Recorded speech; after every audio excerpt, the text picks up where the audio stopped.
we go. It's SLA 7. Good morning, ladies and gentlemen, and welcome to the May 2nd, 2024 meeting of the North Carolina State Board of Education. I'm Eric Davis, Chair of the Board, and I call this meeting to order. I'm delighted to welcome board members and advisors, staff, on-site visitors, and online listeners and social media followers. Please note that you can follow the State Board of Education on its social media platforms at edstateboard_NC. And you can follow the meeting online and see all the materials by going to SBE meetings at www.dpi.nc.gov. We're coming to you today from the Mark E. Ricks Athletic Complex at the beautiful Appalachian State University. We've spent the last 2 days here listening to students and teachers and education partners, particularly in the northwest region of this state. We've learned a lot, but mostly we've been inspired to do more for our public school students and more for our public school teachers. And we hope that all who visited with us on the campus during these last 2 days and those who participate online take an equal dose of inspiration from the great work going on in the northwest part of North Carolina. Board members, you're reminded it's our duty to avoid conflicts of interest and the appearance of conflicts of interest as we handle the work of this board. Does any member of the board know of any conflict of interest or any appearance of conflict with respect to any matters coming before us at this meeting? If so, please state them for the record. If during the meeting you become aware of an actual or apparent conflict of interest, please bring the matter to the attention of the chair. It will then be your duty to abstain from participating in discussion on the matter and from voting on the matter. Board members, who received the agenda last week had the opportunity to review it. I ask if there are any requests for changes to the agenda. Hearing none, I request a motion for approval of the May 2nd, 2024 agenda. Treasurer Falwell, motion. Motion by the treasurer, second. Second by Mr. Hall. Mr. Paforia? Dr. Oxendine? Yes. Ms. Kamnitz? Yes. Mr. Keenan? Mr. Hall? Mr. Hall? Yes. Dr. Tipton Rogers? Mr. Blackburn? Yes. Ms. Moore? Yes. Treasurer Falwell? Yes. Lieutenant Governor Robinson? Vice Chair Duncan? Yes. Chair Davis? Yes. Motion carries. We have an agenda. Motion carries, and we have an agenda. We now turn to our special recognitions, and I'll begin by recognizing a group that we're so thankful that many of them has joined us over the last 2 days and continue to join us today. If you're, got it. We'll come back to the pledge. Thank you. If you're a local superintendent serving in North Carolina, would you please stand? We'd love to thank you.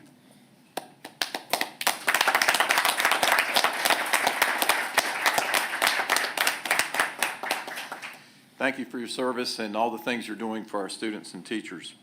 We'll now pause for the Pledge of Allegiance, and I'll turn to my colleague, Vice Chair Alan Duncan. Please stand. Not quite sure where our flag, there it is, it has now appeared. Magically appeared. Please join me with the pledge. I pledge allegiance to the flag of the United States of America and to the republic for which it stands, one nation, under God, indivisible, with liberty and justice for all. Thank you. We'll now continue with our special recognitions, and I'll turn to our Superintendent of the Year, Dr. Don Phipps of Caldwell County. Thank you, Mr. Chairman. I'd like to invite Dr. Stuart Hobbs to the podium. We'd like to recognize him at this time.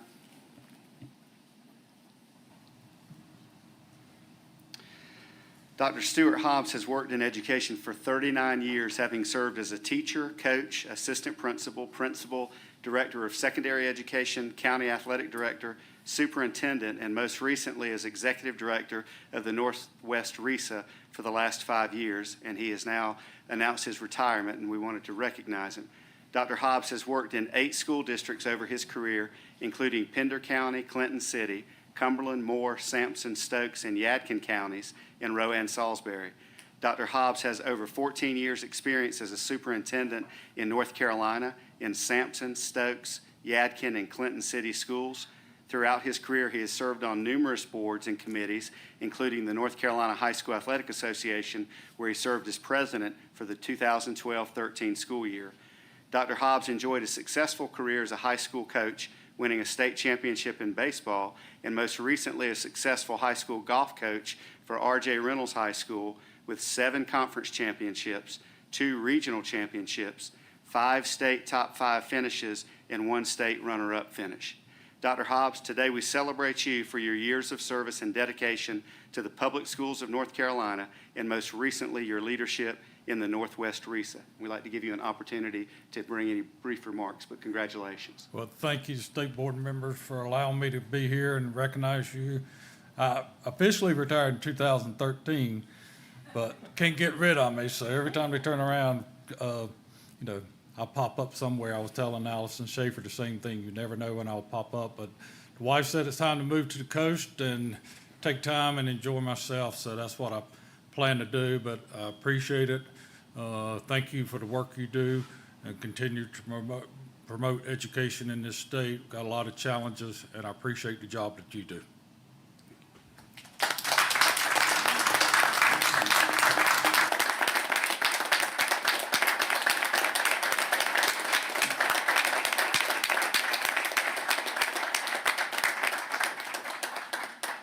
Dr. Hobbs, if you could come forward, please. We'll actually step outside after the next recognition and make a photo, but we wanted to pass this along as a token of our extended appreciation to you. Thank you. All right.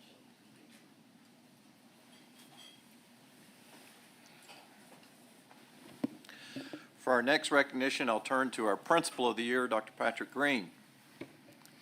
Good morning. I'd like to invite our student advisor, Lily Seymour, to the podium. While she heads there, I'll speak about her a little bit.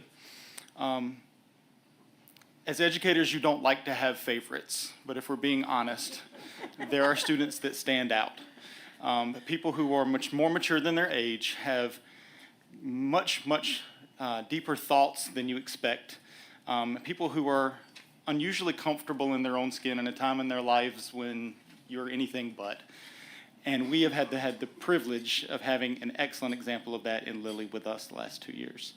Lily has been not just a great voice for this community, but she is a voice for every student in the state of North Carolina, which is why we are here to serve. And she has represented all of the students in North Carolina exceptionally well. We wish her great luck as she graduates in 9 days? 8 days. Not that she's counting. And continues just well wishes as she comes here to App to finish out. So, Lily, the floor is yours. Thank you. So I did not start this process as a very productive advisor. It took me like a year and a half to just figure out what was going on. Figuring out who people were, how things worked, all the different words and acronyms. We need to have an acronym guide. I can work on that for the next student advisor. But I have saved all the agendas and all my notes from the past 2 years. So I thought coming up here to speak, I would look back and see if I said anything funny or worth saying again. So on the first page of my notebook of my very first meeting, I have written, more money and support for newer and beginning teachers. And I think this is sort of serendipitous considering many of the conversations that we have had this week. Also in this notebook, I was trying to figure all of you out. So I, took some notes on, what people said and did and trying to figure out what everybody's role was. And I think this meeting this week has been a great way to wrap up this experience. First, we're on App State's campus where I will hopefully be spending a fair share amount of time in the future. And also I feel like this week has been a really good balance between acknowledging what has gone really great and what amazing things are happening in this state because of you guys and so many other people, but it's also been a good time to acknowledge what still needs to be done. And I think finding the balance between those two things is really important, because if we just focus on what's going well, not a whole lot can change, because there's always going to be something we can work on.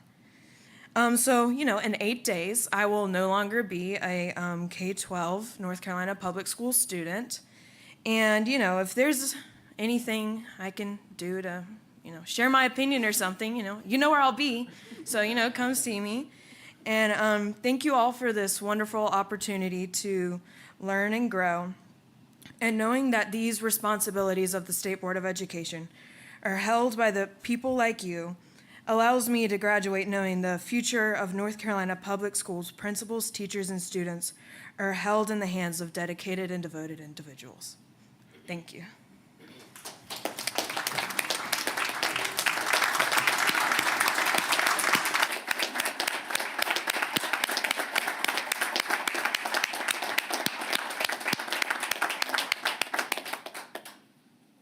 Lily?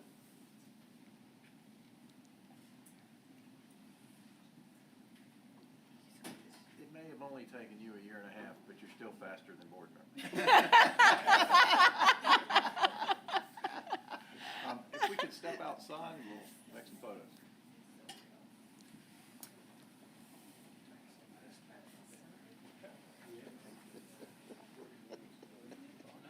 Got that right. When she said that, John, when she said that, John Blackburn was like, yeah.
Okay, we've returned from a lot of fun making pictures with our two honorees, and we'll now move to our committee work, and we'll start with the Student Learning and Achievement Committee led by Mrs. Jill Kamnitz. Ms. Kamnitz.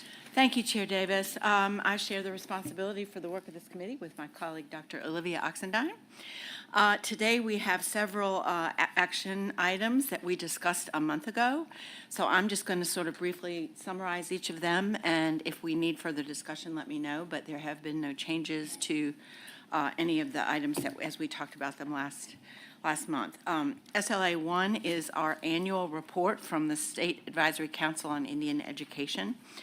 As we all know, SACE serves a vital role in advising the State Board on issues pertaining to the education of American Indian students. And in this report, we received some information on achievement of our Indian students and also some recommendations for SACE. So are there any questions on that?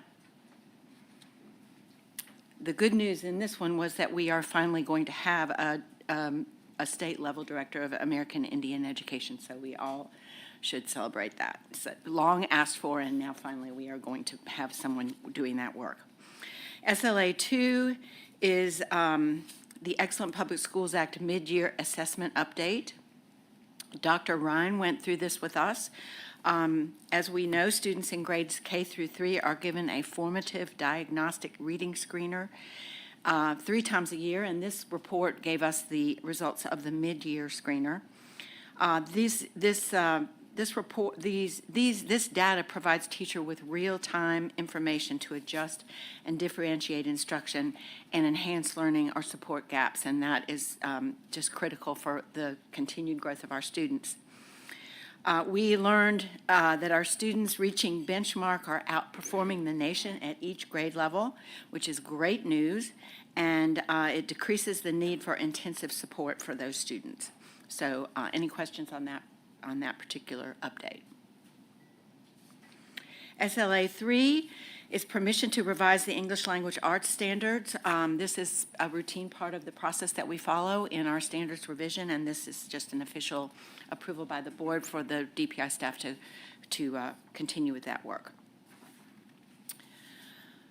SLA 4 is a state board policy amendment with some updates and slight adjustments to the process for review, revision, and implementation of the North Carolina Course of Study, which has guided our work over the last few years with the standards. And this is just some minor updates to bring it to match our practice. Any questions on that one? And finally, SLA 5 is another policy amendment to the Global Educator Digital Badge Criteria policy, and this amendment will broaden who can earn that badge as well as provide clarity on the new process, and we hope make it possible for more teachers to achieve this badge. Today we have 2 discussion items. The first one is SLA 6, which is the final draft 3 of the proposed K-12 Healthful Living Standards. Dr. Day is going to walk us through that. Good morning. We're excited to be here. I'm especially excited. Over 20 years ago, I stepped on this campus as teaching fellow and went through the teaching fellow program here at App. So it's nice to be back. So this has been a very long but rewarding journey with our K-12 Healthful Living Standards. Before we begin, I want to thank the Data Review Committee and the Standards Writing Team. They volunteered, emphasizing volunteered, their time, their expertise, and their passion. And both groups were just true professionals throughout this process. I also want to thank the Healthy Schools team, who did a fabulous job facilitating, organizing, and driving this process. We have one health and physical education consultant, so the whole team jumped in to get this process going.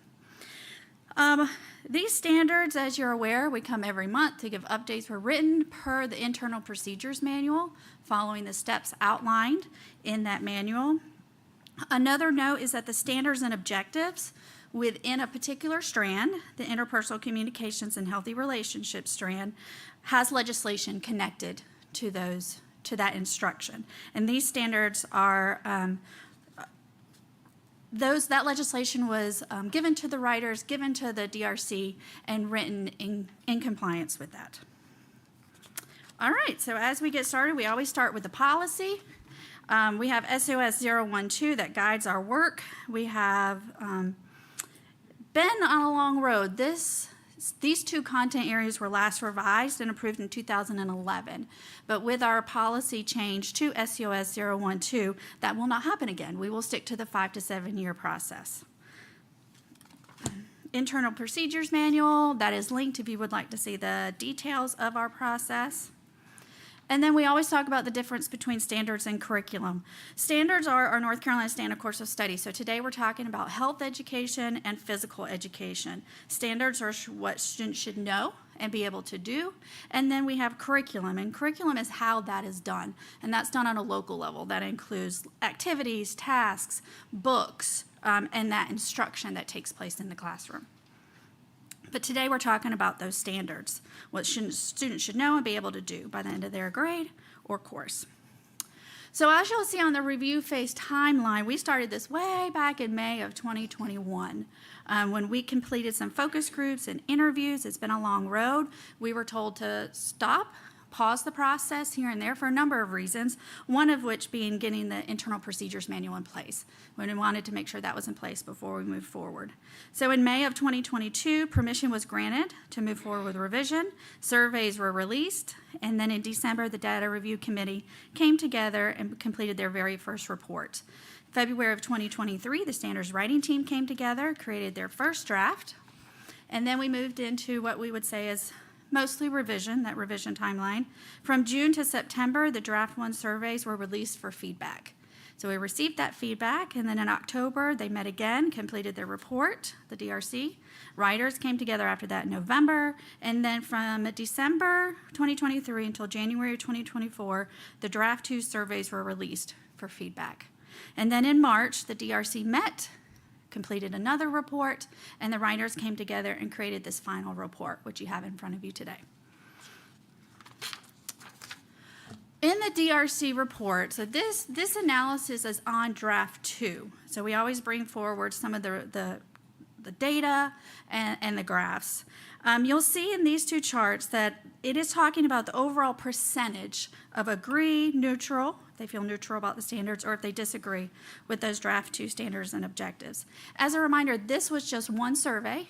We did not have a PSU specific and then a public. It was one, and it was more general, asking about, was there appropriate progression, vertical progression between the standards? Were they measurable, clearly written? So the feedback that came in through this survey was general.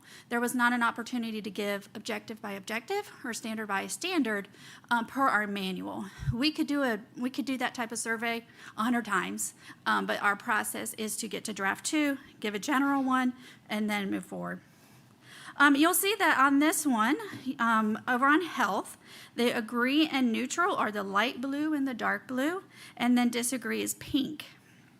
In physical education, same colors you'll see in physical education. Overall, it was very positive. We received more feedback and more comments on the health education. We had over 800 responses recorded on draft 2. Typically, our response rate lowers the more drafts that we put out and the more surveys, so this is in line with other areas. Both the Data Review Committee and the writers considered each piece of feedback. The area that received the most comments would be around in grades 6 through 9 in health education. And so the teams took this into consideration, and then they used that to create their draft 3. Some concerns or comments or, statements within the survey could not be addressed in the standards, as sometimes it was more of a curriculum or instruction comment. So the standards were not necessarily the place for that. Okay. So now we'll look at a couple examples. So this is draft 3 of grade 6.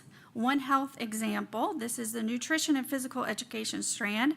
Health has 5 strands: mental and emotional health, personal and consumer health, interpersonal communications and healthy relationships, nutrition and physical activity, and then alcohol, nicotine, cannabis, and other drugs. So those are their 5 strands. This one talks about dietary guidelines and nutritional facts, helping students understand food choices and healthy eating. The next one is grade 9. This strand is personal and consumer health. This is understanding wellness and disease prevention. So you'll see that they're talking about identifying risk factors, the importance of health screenings, long-term personal health, the importance of sleep, early detection, and then assessing their personal health practices. Next, we have physical education. This is grade 4. This strand is movement concepts. Physical education has 4 strands: motor skills, movement concepts, health-related fitness, and personal and social responsibility. So within this standard, you're going to see a lot about learning and performance of movement, improving those skills, and then combining those different skills that they learn. Next, we have grade 9. This strand is health-related fitness. So we're talking about a level of physical activity and fitness goals and strategies for improving their health, designing and implementing a personal physical activity program that works best for them, that they can take with them after they leave K-12, and then thinking about their interests and personal goals as it relates to physical education. If approved, next month, we would move into our next steps within the process. We would move into installation in 24-25, and that's when we support documents, talking to the field about these new standards, helping them get ready on a local level. Initial implementation would be 25-26. So that's the year it would go live for PSUs. They would start teaching in 25-26. And then we consider the year after that full implementation until we come back in 5 to 7 years to look at those standards. And then we're just going to end on a connection between the healthful living, health education, physical education, and portrait of a graduate. You can see that this is just a quick look on how those durable skills within portrait of a graduate connect with the skills and content of both these areas. If you think about the classes that you've seen across the state, or maybe even from your school experience, it's clear to see those strong connections. You're building empathy through healthy relationships. You're collaborating through teamwork, through those activities and physical education. You're using and practicing critical thinking through informed and thoughtful decision-making. And you're learning personal responsibility through self-control and that practice that they have within that physical education class. So there's so many connections and so many opportunities for these two, portrait of a graduate and then health education and physical education, to come together and connect. Yeah.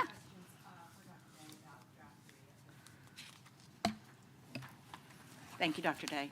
Any questions about the helpful, draft 3 of the helpful living standards? We will vote on this next month.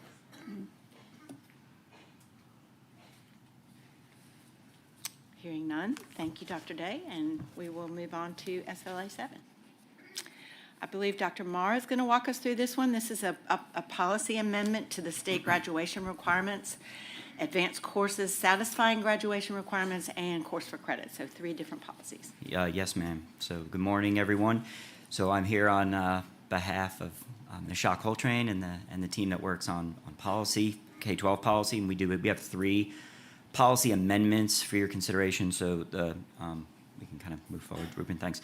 So the first is related to updating the policies for graduation with the impending computer science requirement. And so it's grad 004 and grad 009. So 004, very quickly, adds the requirement for students entering grade 9 in 26-27. So you'll remember this is legislation that was passed last year, updating our standard course of study to include a computer science requirement for all students. And so it decreases the number of electives from 6 to 5. And then secondly, we've got the advanced courses to satisfy the graduation requirements. And so this amends our existing policy to permit AP, IB, and Cambridge courses to satisfy that computer science requirement. And then the third policy consideration is the course for credit high school graduation requirement. And again, amends to permit high school courses taken in middle school to count towards the computer science requirement. So, Any questions for Dr. Marr? All right, hearing none, thank you, All right, Dr. Marr. thank you. Again, we'll vote on that next month. Mr. Chair, before we conclude this committee's work, I would like to bring to the board's attention a resolution adopted by a local Board of Education recently, which relates to our English learners. On April 9th, 2024, the Lee County Board of Education resolved, and this is direct from the words of the resolution, that the Lee County Board of Education encourages the North Carolina Department of Public Instruction and the North Carolina Board of Education to review and refine criteria for identification, entry, and exit of the English language learners program, including but not limiting to eliminating retesting for access for ELS domains that a student has already successfully passed, utilizing multiple criteria for entry into and exit from EL identification, and to reevaluate current practices for identification to be more responsive to the growing population of students who come from fully bilingual homes. I just wanted to bring that to the board's attention.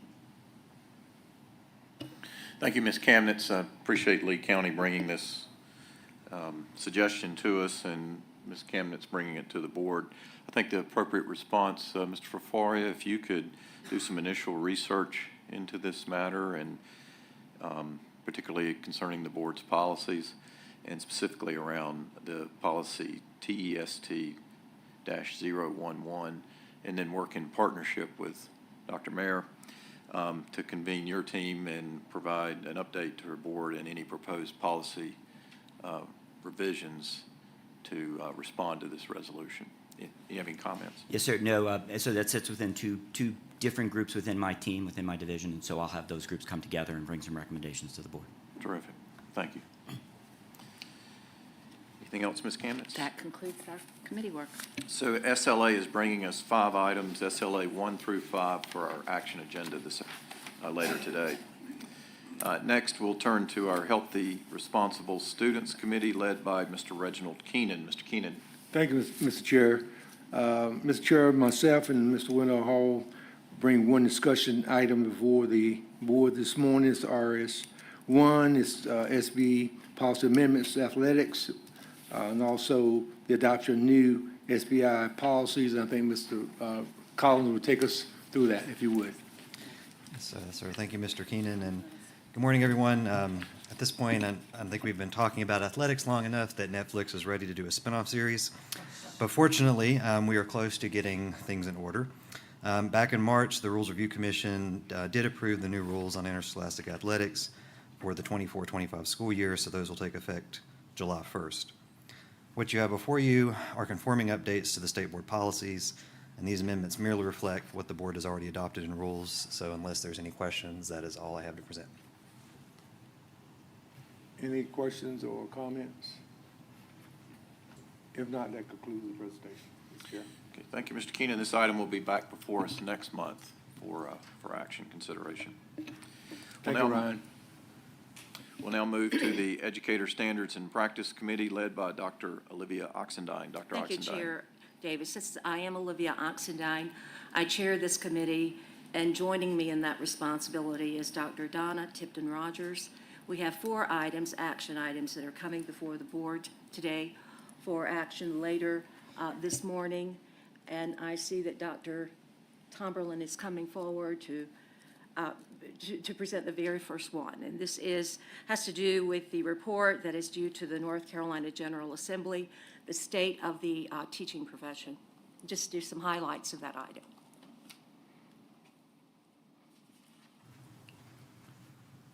Good morning, board members. Thank you. So I'm happy to address any questions board members might have about the report. Just to give you a brief overview, we have seen an increase in the attrition rate for our state up to 11.5% for the past year, and that is up from an average around 7.5% to 8% across the state in prior years. As I pointed out in the presentation last month, we do see that beginning teachers seem to have a substantially higher attrition rate than their more experienced counterparts, which led to some discussions about how we could better support our beginning teachers through our the acronyms, our Beginning Teacher Support Program.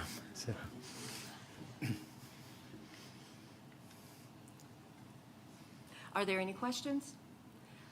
And Dr. Tomberlin, I believe that you also noted last month that one of the recommendations is that the board adopt a policy around strengthening the training and preparation of our beginning teachers. Is that correct? That is correct. So I don't have an exact timeline on that, but we'll be working. We would like to work with our districts and our beginning teacher support coordinators in the districts in order to craft policy that both addresses the issue and understands the unique challenges that districts face in that regard, specifically around mentors and how other programs can articulate with the beginning teacher support program to provide more resources and better support. Looking forward to the policy and those activities taking place. Thank you, Dr. Tomberlin.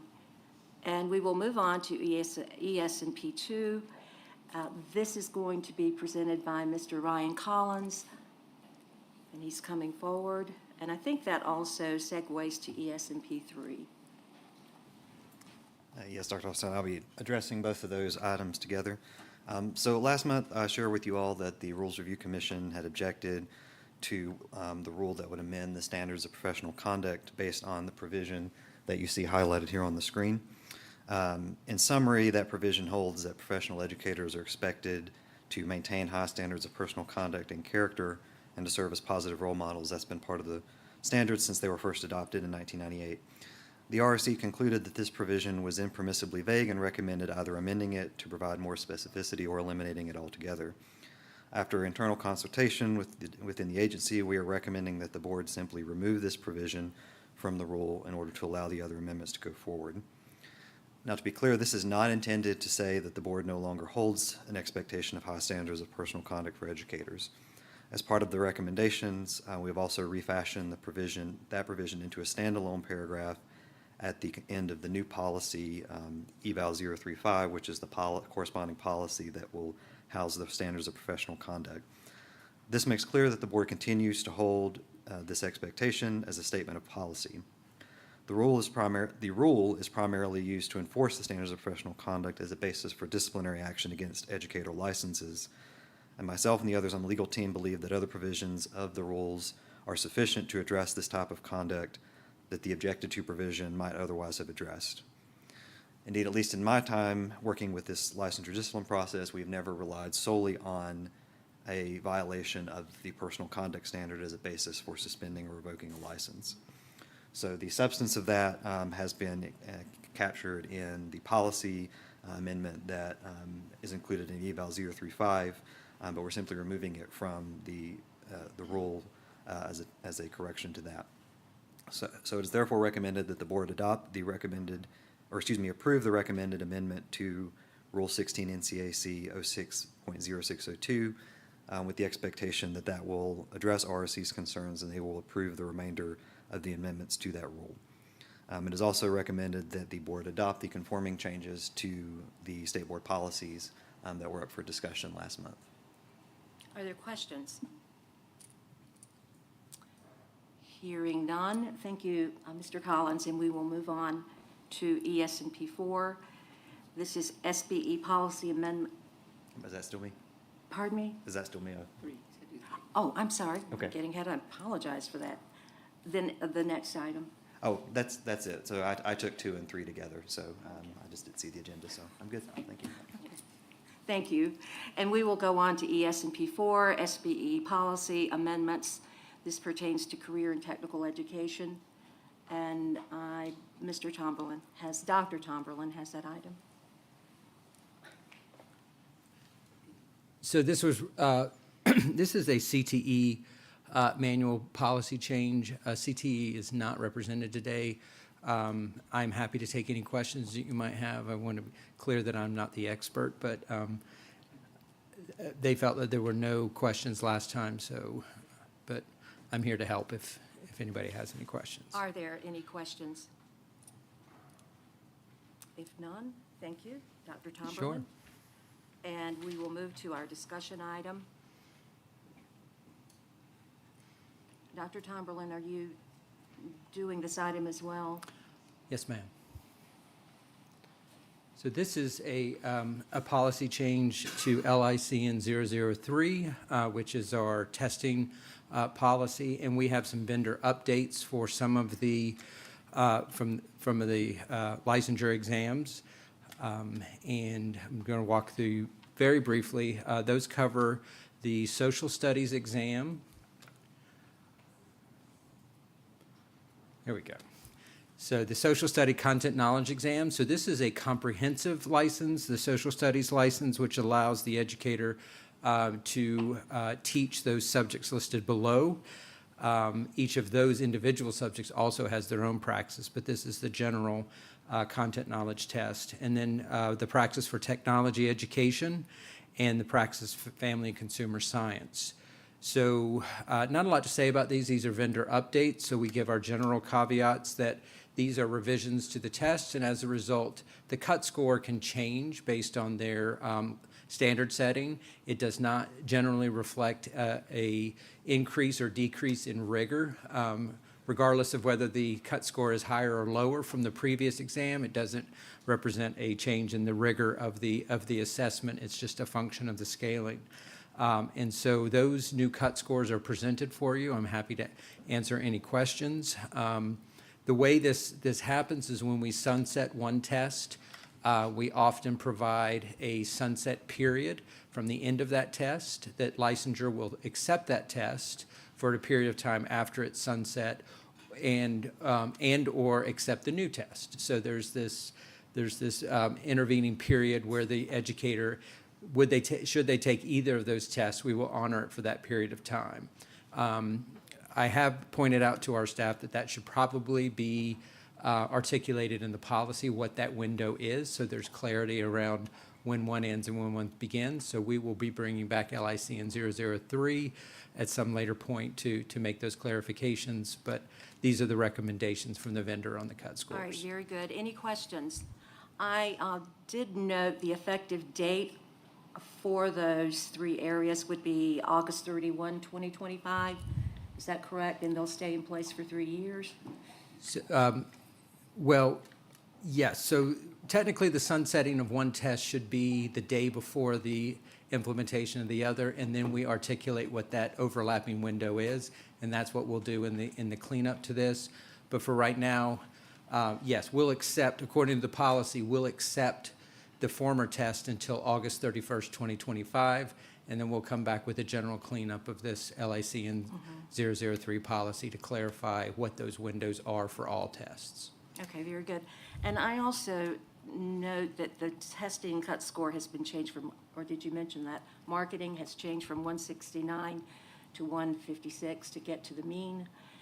And I think the effective date of that is July 1, 20. It's in the material, it was 2023, but I think that's a mistake. So that's for the CTE test. That is the action item that you had that it's the CTE manual. So yes, that conversation was around the marketing test, that the North Carolina standard was well above the standard, the national mean, and other states. And so there was, they had presented information on the pass rates on this was particularly low, and their recommendation to the board was to put it in line with the national mean, which that's the other policy that you're approving Right. today. And their recommendation was to lower that cut score to reflect the national average, not the higher North Carolina standard. Thank you very much. You're welcome. Questions? Hearing none, that concludes the report. Thank you, Dr. Oxendine. Well, now, ES&P is bringing us 4 items, ES&P 1, 2, 3, and 4 for consideration today. We'll now move to the Education, Innovation, and Charter Schools Committee led by Mr. John Blackburn. Mr. Blackburn. Thank you, Chair Davis. I'm John Blackburn. I'm chair of this committee, and I serve as with my colleague, Ms. Jill Kamnitz, as vice chair. New business items today, we have Charter School Review Board update. If we could pause for about 3 minutes. Ms. Beccaro just got here, so we want to give her a minute to, so there she comes. So. You guys are flying today. We are. Okay. Thank you, Ashley. Okay. Good morning, everyone. So I am here to present the Charter Schools Review Board update. And, okay, I can't see but it looks like you guys have them. Our last meeting was April 8th. We have our May meeting this upcoming Monday. At that April meeting, we heard one of our last renewals for this 2024 renewal cohort. So Movement School Eastland received a renewal term of 5 years for its charter expiring at the end of June 2024. We have one more renewal vote coming up in May for Children's Village Academy. This is a charter school in Lenore County. And next Monday, we will hear from several DPI staff members, and the board will vote on its renewal term. We heard a faculty and enrollment update for the schools currently in the Ready to Open process. So we only have currently 3 remaining schools scheduled to open in upcoming fall. We started with 12. The board heard the annual charter schools report, which you will hear today.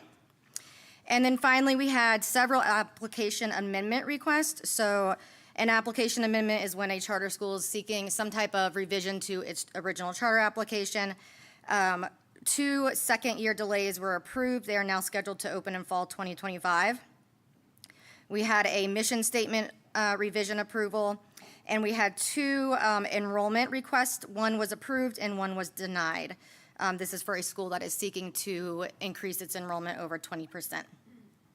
And then finally, we had 1 mission statement, which was postponed, and we will hear at this next meeting on Monday. So that is the April update, and we will meet on Monday. And I'll update you next month. Any questions? Thank you, Ashley. And see, Mr. Friend is back here, so welcome, Bruce. Glad you're here. Thank you. Our next item is, sorry, my computer's working slowly this morning. So, Ms. Garber, EICS 1 rules update, approval of permanent rule on school reform models. So we, in our committee meeting, we call this the Julie Garber Show. So we're all being treated today, so for lots of things. So welcome. Good morning. It's my honor to be here. Thank you, board members. And it's an honor to be back home from my own alum being here as a student. So thank you so much. This is a long time coming.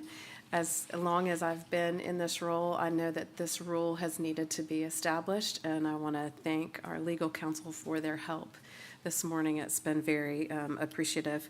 So the statute that governs Restart requires the state board to adopt rules for granting requests to operate a school under the school reform model and monitoring school performance under the model. So the state board, you approved the most recent updates to this policy, DSTR 040, the policy governing the school reform models, during the January meeting of this year. So with guidance from our legal counsel, you have before you the drafted rule on the school reform model, 16 NCAC 06G.03717, 0317, excuse me. The rule captures how we are currently operating with policy. So it is recommended that you as a state board approve this rule as a proposed rule that will initiate the rulemaking policy with the Office of Administrative Hearings. So if after considering public comment, the state board does adopt the rule and the Rules Commission approves, the staff will update also the policy to align with the rule.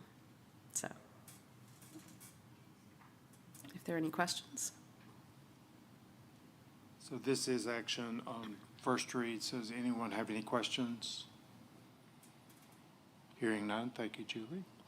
So we'll now move to EICS 2, Restart Continued Authorization for Cohort 1 schools. So last month, we brought before you the first cohort of our Restart schools, these 55 schools. 40 of them demonstrated academic gain and are being recommended to you to continue. 2 districts submitted exit applications for 2 of those schools, so they were also submitted to you. For the schools that did not reach academic gain, the 5 districts submitted applications to continue authorization, and a committee reviewed those applications looking for the evidence that was requested by you as the board in their continued authorization. So the first group of the districts, Union and Warren, were recommended to continue based on the committee's review that the evidence for that criteria was there. The second group of districts, Gaston, Halifax, and Wayne, were not recommended by the committee based on a lack of evidence of that same criteria. This board asked those superintendents for additional considerations, and those considerations had been submitted to you, presented, and you've had that information before you for about a week. So I am here simply to answer any questions, and then stay tuned for your decision-making. So are there any questions? First of all, I have a recommendation. So the SBE may want to consider granting a shorter time of limited authorization in order to allow the district to put in place their proposals and the application and submit evidence of implementation. The current policy does not automatically grant another 5 years of authorization, but uses the phrase the SBE may continue the authorization for another 5-year cycle under the existing plan. Similar to the charter renewal process in which the CSRB and NCSBE reserve the right to add stipulations to any renewal period, the SBE may want to consider adding stipulations to the approval of those districts that submitted an application to continue. Group A, the committee recommended approval of the applications for Union and Warren based on an agreement that all 4 criteria were evident in their application. Option 1, approve another 5-year cycle of authorization for the districts operating the Restart schools below. Option 2, approve another 5-year cycle of authorization for the districts operating the Restart schools below with the stipulation below in option 3. Option 3, consider a shorter time period of authorization, such as a 2-year authorization, for the following districts for the Restart schools below. Include a stipulation that the district must submit evidence yearly to the SBE on their implementation of the proposed action in the application that addresses the 4 requested criteria. Those schools would be Union County Schools, East Union Middle, Health Sciences Academy at Monroe Middle School, Warren County Schools, Warren County High School, Northside Elementary, and Merriam Boyd Elementary School. Group B, the committee did not recommend approval of the applications for Wayne, Halifax, and Gaston based on an agreement that all 4 criteria were not evident in the application. As the SBE reviews the additional considerations from the districts of Wayne, Halifax, and Gaston in their applications requesting to continue authorization, below are some additional options to consider. Option 1, do not approve the applications for the following districts for the Restart school districts below and remove the Restart authorization based on the committee's recommendation. That's option 1. Option 2, consider a shorter time period of authorization, such as a 2-year authorization for the following districts for the Restart schools below. Include a stipulation that the district must submit evidence yearly to the SBE for implementation of the proposed action that addresses the 4 requested criteria. Gaston County Schools, Hunter Huss, Bessemer City, Sherwood Elementary, Halifax, Northwest Collegiate, William R. Davis Middle STEM Academy, and Scotland Neck Elementary Leadership Academy, Goldsboro High School. Both groups A and B, Gaston, Halifax, Union, Warren, and Wayne.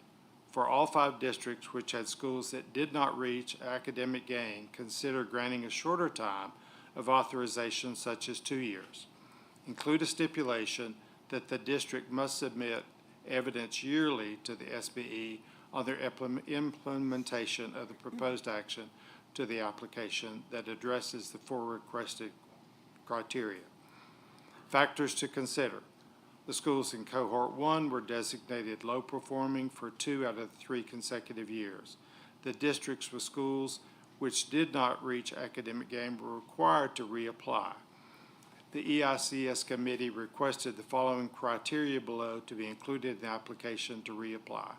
Superintendent appointed district restart contact, comprehensive system of prioritized support, strong leadership support, and a revised plan for improving student outcomes. So it's our recommendation that we go with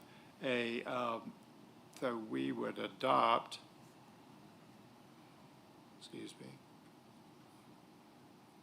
our recommendation is that we want to consider granting a shorter time of limited authorization in order to allow the district to put in place their proposals in the application and submit evidence of implementation. The current policy does not automatically grant another 5 years of authorization, but uses the phrase, the SBE may continue the authorization for another 5 years cycle under the existing plan. Ms. Kamnitz and I would like to consider a shorter time period of authorization, such as a 2-year authorization for the following districts: Gaston, Halifax, and Wayne.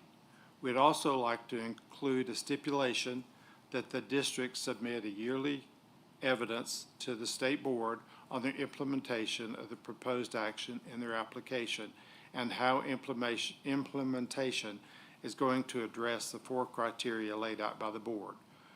We'll pause here a moment for questions or any discussion that we might have.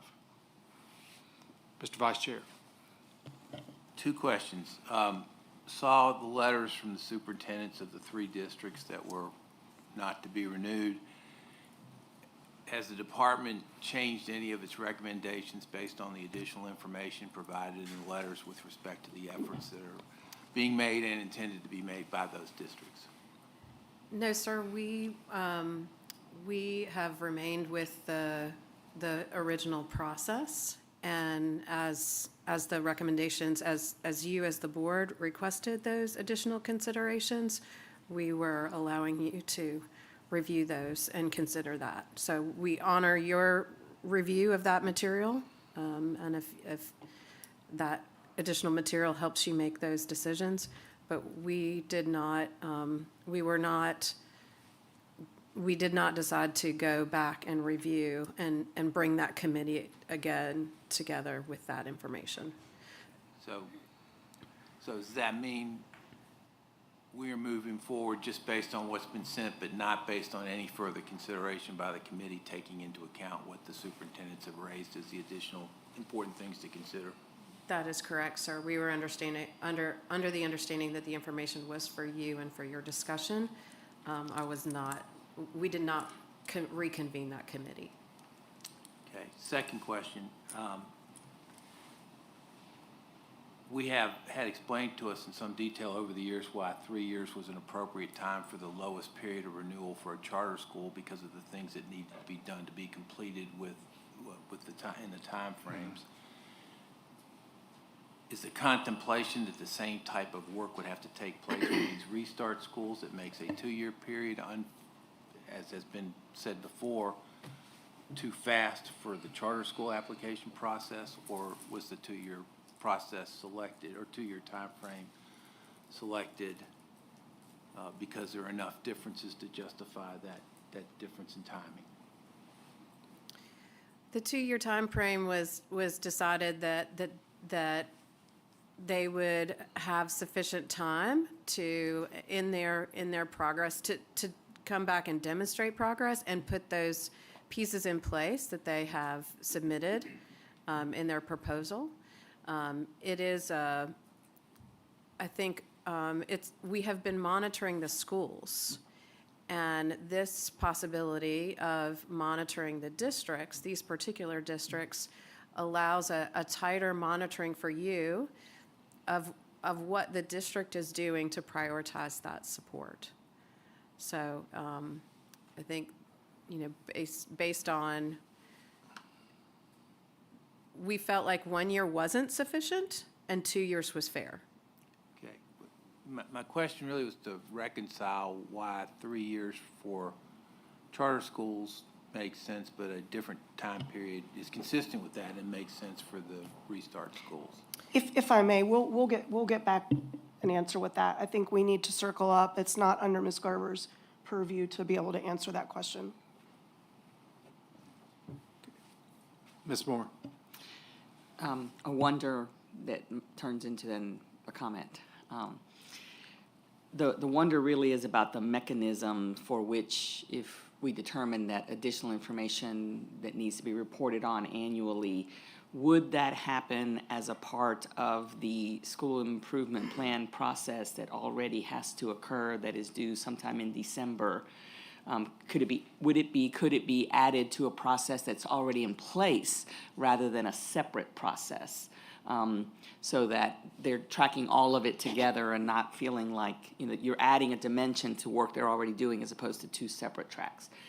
And then if we are looking at perhaps adding it as a component to the school improvement plan that gets, I think it's December when the board has to approve it and it comes to DPI staff for review. Does that impact then, because it is December that we're talking about, because they're looking at their achievement in the fall and then they're making changes and then it's December and then it comes to the board, to the state board for review. Does that, the time that takes to happen, maybe inform the fact of definitely 2 years, but maybe 3 because of all that timing? So that, and that, I don't need an answer to the second one because we'll have to go back and take a look at that, but that's another thought that was crossing my mind. Ms. Cameron? May I add a point of clarification? From my perspective, the criteria being submitted is more about the district and the district's support, which is really characteristic of that 4 criteria that was requested and not as specific to the school.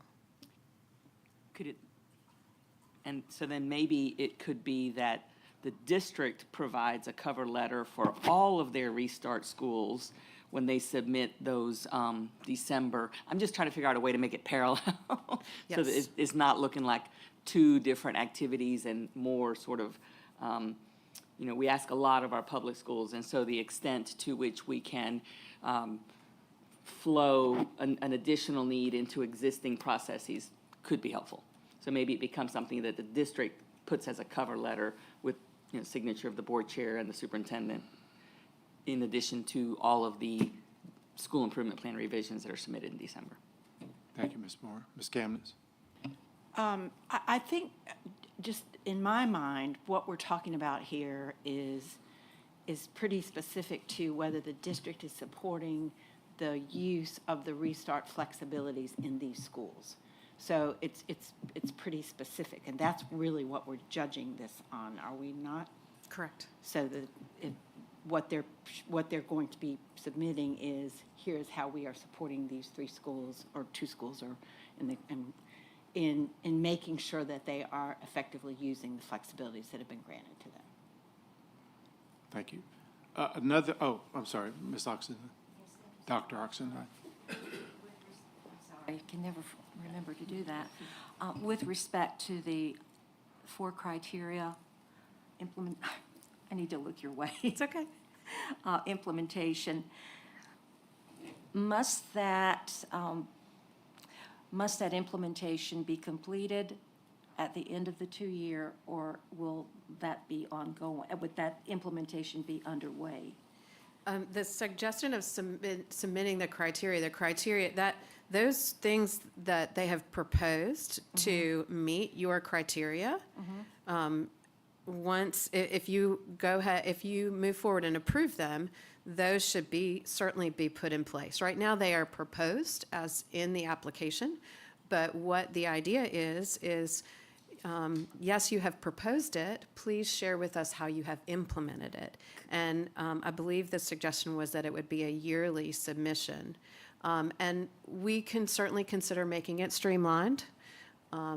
We are very well aware of the burden on districts and schools of what they have to submit. So I think it can be a very streamlined 4 questions that address the criteria that they could submit in a one-page document. So what are the criterion? Yes. Each one?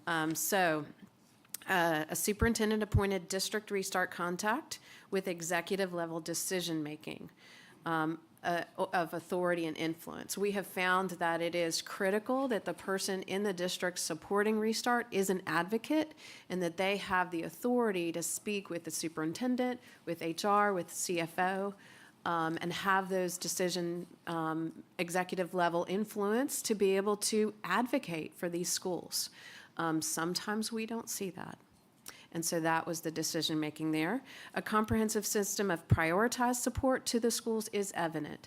And this is because these schools are different. And so they need priority, right? So when in decision-making for these schools, how do these schools receive teachers, right? Are they allowed first dibs in the transfer process? Do they have a support system that is provided for them that is not provided for other schools? And we're certainly not saying that all of their schools in the district don't need support, but these are specific schools. Strong leadership support provided to the principal. So it has been suggested principal leadership support, not just the normal, again, support provided to all of principals, but these principals receiving coaching. We know that a principal in a low-performing school, it is extremely challenging, and they need that support. And not only specific to Restart, but just as far as leading the school. That support can be provided internally or externally. And so in the applications, you may have seen that some have chosen external support in hiring someone, and some have chosen internal. And the last is a revised plan for improving student outcomes, and that includes flexibilities. So I had heard before from our committee, what are they doing different? They've been using this model for 5 years. There were 3 years to be eligible. They have 2 years, a buffer from COVID. What's going to be different? And so that was what they were submitted. Very good, thank you. And if I just, 15 seconds. For each of the criterion, is there a rubric? We did use a rubric, a single point of rubric to review, and so that could be used as well. But again, in this point, they would be submitting the evidence to you as the board of how they're implementing. I see. Thank you. Thank you, Dr. Oxendine. As a point of, this is continued, so it's an action item. We heard from these school districts that we wanted to give a little bit more time. So we spent a significant amount of time in our committee meeting working for an alternative to what was presented the last time, because we heard from these school districts that they needed a little bit more time. So, and Ms. Garber is here just today to present the facts to us. So she is aware that we make the policy. So we're proposing today to allow us to be a little more flexible than we've been in the past. Am I correct in saying that, Julie? Yes, sir, and this is the first round, and so this is the first time we've actually implemented the policy, the first cohort of schools. So, Mr. Chair. Mr. Blackburn, let me make sure I'm understanding the committee's recommendation. It's to move forward with allowing the 3 districts that resubmitted their applications to move forward with continuing the Restart program, but have them they're going to have to come see us and provide some information within 2 years. I'm assuming that in making that recommendation, the committee concluded that the second submittal from those 3 districts met the standard that we expect in order to continue to renew schools in what they're proposing. They haven't implemented it yet, but what they're proposing. Is that an accurate assumption? Yeah, let me read you the recommendation, and then I'll So it's a recommendation from EICS that we vote on EICS, that the vote be approval, all applications for continuation with the stipulation that the schools in Gaston, Halifax, and Wayne be approved only for a 2-year stipulation, that all schools submit evidence annually to the state board or to update us on implementation efforts around the proposed action in their applications. We will ask Mr. Fafario to work with Ms. Garber on a template to guide districts on their annual updates to us. So that's the recommendation. Now to follow up with your question. We heard some really compelling issues. So Ms. Camditz and I got some data from the school districts that we were not going to reapprove, and we felt it was very compelling. So we asked Ms. Garber for this recommendation, that we were going to make some adjustments to the way we had done business in the past. We are this committee really is very strongly, our opinion is we want Restart Schools. We think it's a great path forward. So we worked really hard after hearing what we heard from the school districts that did not get the 5-year, that they needed, they wanted to continue, and that they could provide us with the information. And Ms. Garber's been wonderful in trying to help us craft this. You have anything to add to that, Ms. Garber? Yes, sir. We appreciate your support. We are satisfied with this. I think we agree with this 2 years and this recommendation. I believe that from my perspective, we've been monitoring the schools and allowing the schools to demonstrate their progress. And in this case now, there's somewhat of a monitoring of the districts for you, that this criteria that you requested, they have the opportunity to come back to you. And so it's requiring the district to demonstrate how they're supporting the Restart model. The reality is, these schools cannot operate this model without the district's support. It is intertwined and a very strong connection. And we always speak to the district about the importance of that collaboration. The district has to be knowledgeable about how the model works, as well as the schools. And if there's a breakdown in communication, it's very difficult. So we believe that this is a good step. So, thank you for that. So, recognizing that these are some of our most challenged schools and some of our most challenged districts or most challenged portions of districts, stability is critical. And so I think what I'm signaling by voting for this is that we want these schools to continue beyond 2 years. We won't formally approve that today. We'll only approve 2 years. But I think it's important to send that message to the districts and the schools and the employees, the teachers, the parents in those schools, that it's our intent to go forward. So if I'm misinterpreting the committee's recommendation, please correct me on that. You're not, Mr. Chair. Thank you so much for your continued comments. So, Ms. Oxendine? I do have a quick question. So what if each of the criteria in the 4, what if they aren't met? What happens? It's a good question. I think there's continued conversation at this board and in the agency about how we support low-performing schools and low-performing districts. And from my small perspective, from where I sit, I believe it's going to be a continued conversation. So my hesitation, I think it's a great recommendation, absolutely, and I'm very familiar with one of the districts.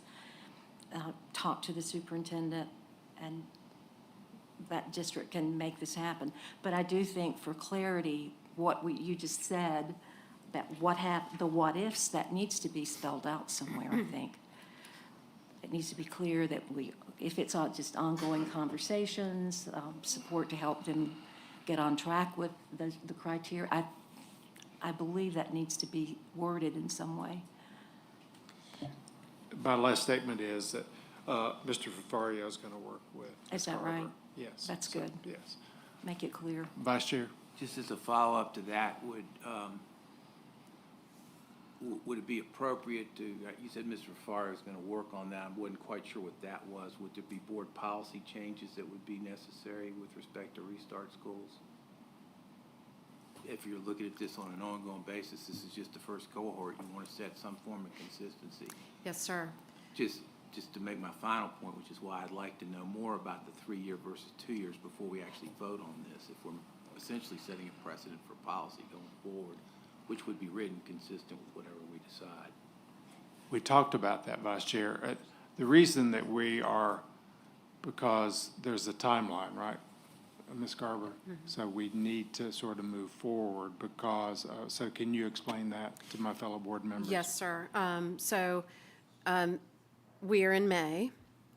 June, July, we always communicate. July begins the fiscal year, and we always communicate to our financial business services, all of the schools who are and will be approved to operate. So that information goes to our financial services. So we always need. That's our timeline. I understand that. That's not really my issue. Okay. Thank you for the timeline. I do appreciate that time is of importance to make a decision. My framework is in making a decision, you are sub silentio, setting policy for a period of many years and for other schools. And so it would be helpful to have a little more information as to what the proper time to respond to this recommendation would be. And I would add to that probably a process that if the board has these kinds of concerns for it to come back to staff, that we get a reconvening of the people who made the recommendation so that they can consider what has been put forward by the superintendents in order to decide whether or not that they believe would then have merit or not. I mean, that input would be important in making the decisions. So I just throw those considerations out there as we move forward. Ms. Kamnitz?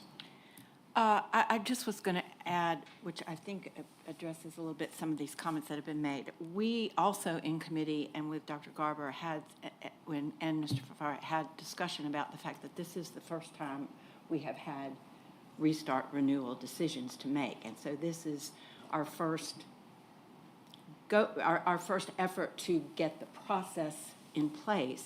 And so we saw this as a learning experience. Before we lock something into policy, we saw this as a learning experience. And one of the things we want to do is go back and look at what we did and how we did it and whether or not that is the process we want to use moving forward. So this is sort of our learning, our first step at learning and making sure we get this right. Okay. Any other questions? Thank you. So that'll be the recommendation. You'll hear that.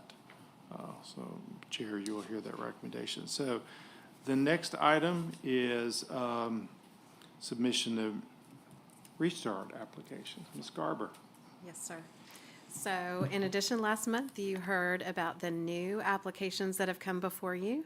And so you have applications from Cleveland with two applications, Gaston County Schools with 4, Halifax County Schools with 4 school applications, Moore County with 1, Sampson, which is a new district, does not yet have restart schools, so that's exciting. 3, Winston-Salem, 3 schools, and Wake County Public Schools, 6 schools. So in the presentation, I shared with you that some of these districts had cohort 1 schools also going through the continued authorization review process.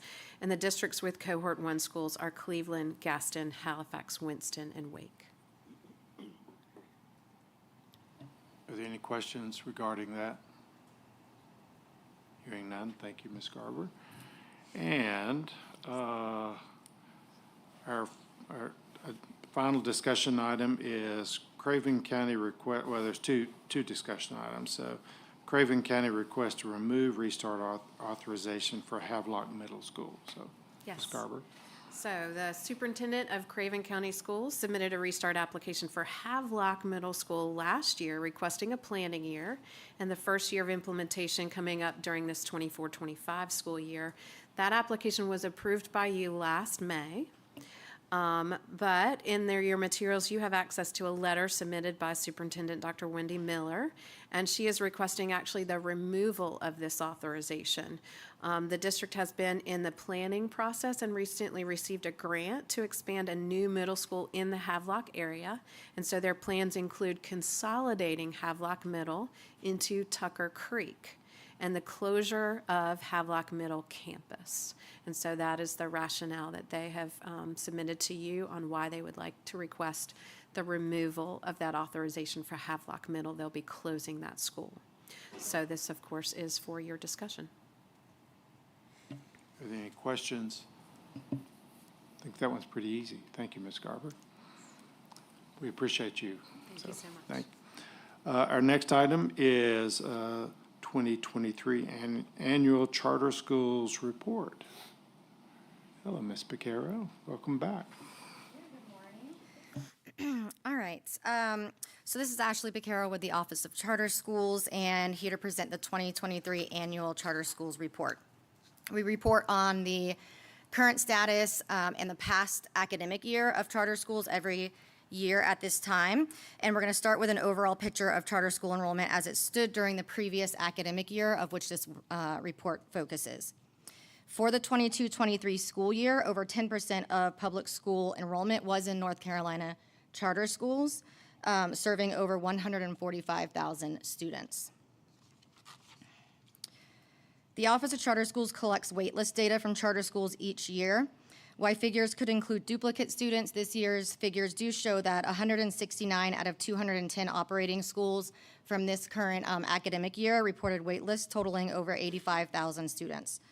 85 schools reported waitlist of over 200, 37 waitlist of over 700 students, and a total of 31 charters spanning 26 zip codes reported waitlist of over 800 students. This report will provide an overview of the history and current status of the North Carolina charter school landscape, focusing on the prior academic year.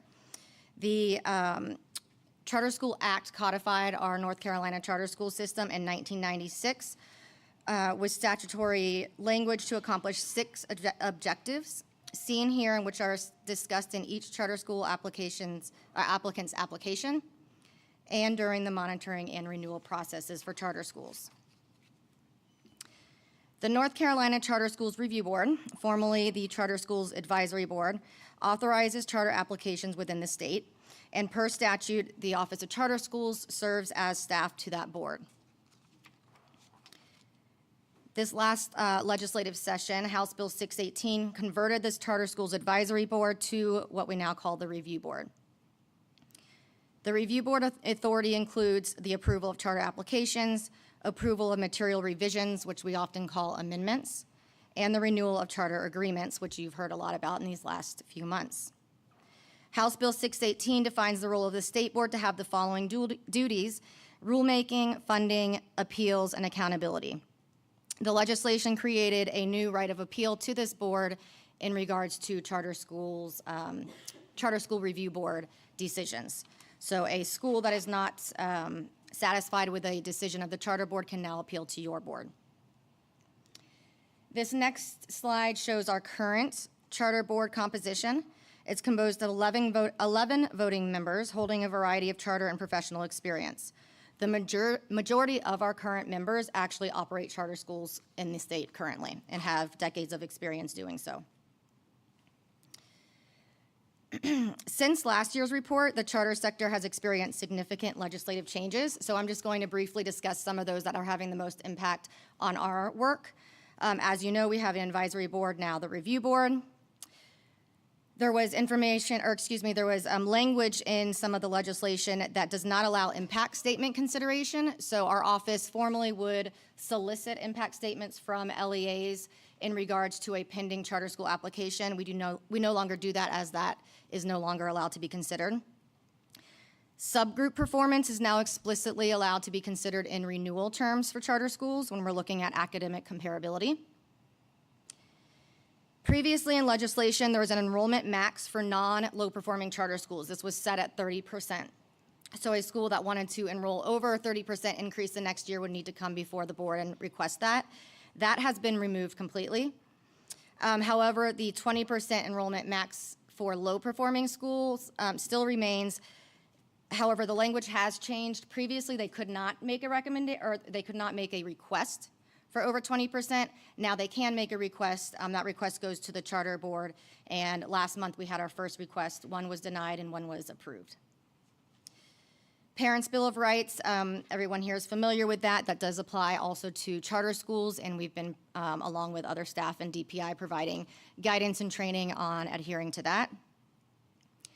And then finally, there was several sections updated in the Charter School Act that was put into the House Budget Bill regarding remote charter academies. So charter schools can now apply for a remote charter academy. We have our first applications coming before the Charter Review Board on Monday.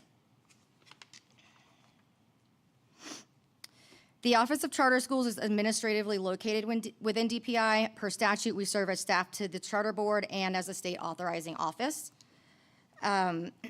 We are currently fully staffed with 8 consultants and an executive director, and in the process of hiring the first assistant director we've had in, I think, over 6 years.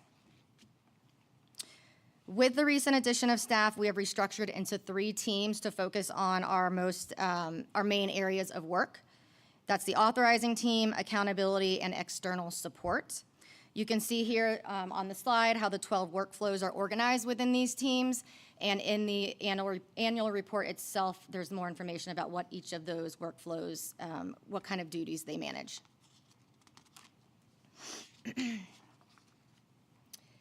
Switching gears to accountability and what we call the performance framework. Charter schools are held accountable through a system laid out in statute, rules, and policy. And in addition, the Office of Charter Schools, the Review Board, and the State Board work to ensure accountability through a process of academic monitoring, the performance framework, the renewal process, and charter school closures. Charter closures occur under a number of circumstances and fall into 4 distinct categories. So relinquishment is when a charter board voluntarily gives up its charter. This is actually the area where we have the most closures. Sometimes those schools have actually been operating, and then other times they did not actually get to operating status, and they withdraw or they relinquish. Assumption occurs when a charter board's charter agreement is assumed by another board. We've only had that happen one time. Non-renewal occurs when a board fails to receive a renewal term and the current charter agreement expires. And then finally, revocation is when a charter agreement is revoked. So non-renewal would occur during the renewal cycle, and revocation can occur at any time. At the conclusion of the previous academic year, we had 2 charter schools closed permanently due to non-renewal. Both were located in the Charlotte-Mecklenburg district. The performance framework is a tool used to provide a consolidated view of each charter school's performance. So it looks at operational, financial, and academic criteria. There are a maximum of 46 different criteria that we look at, and then it's kind of put together into a report that is submitted to each school annually and obviously kept as records in our office. The documentation in terms of operational criteria is submitted through an online platform we use called Epicenter. And annually, we collect over 3,000 documents ranging from internal policies to lottery applications to insurance certificates. Those are reviewed by staff, and then that operational, a school is either deemed compliant or non-compliant. This next slide shows last year's performance framework compliance scores relative to operations and finance.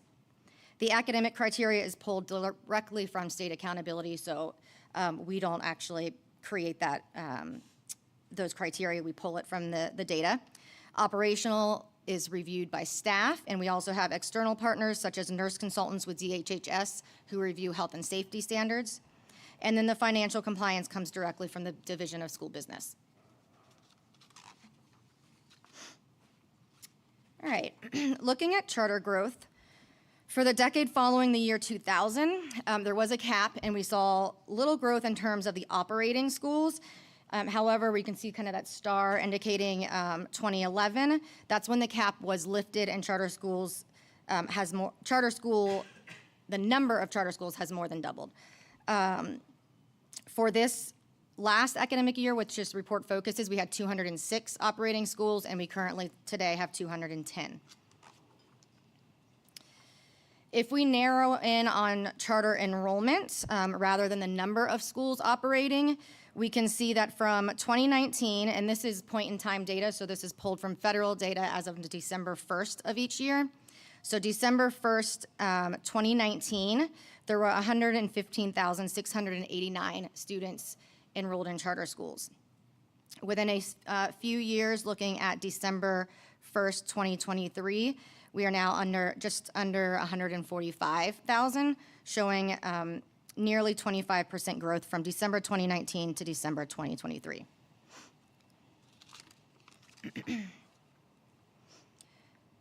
For this current academic year, we opened 7 new operating schools within the state.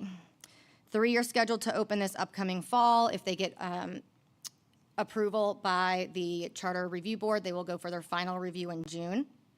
And we have 16 in our ready-to-open cohort for 2025.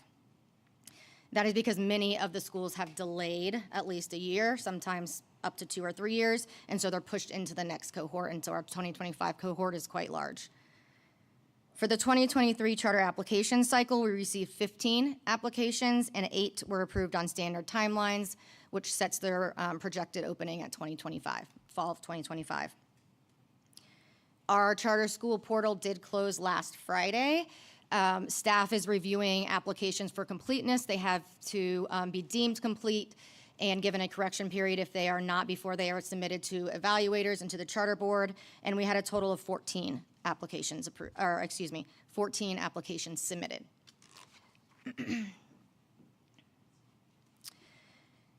If we look at authorizing, North Carolina is one of the only states in the country with a single authorizer, which means we don't have districts, we don't have nonprofits or universities that approve charter schools, right? They come through the state board and the Charter Schools Review Board.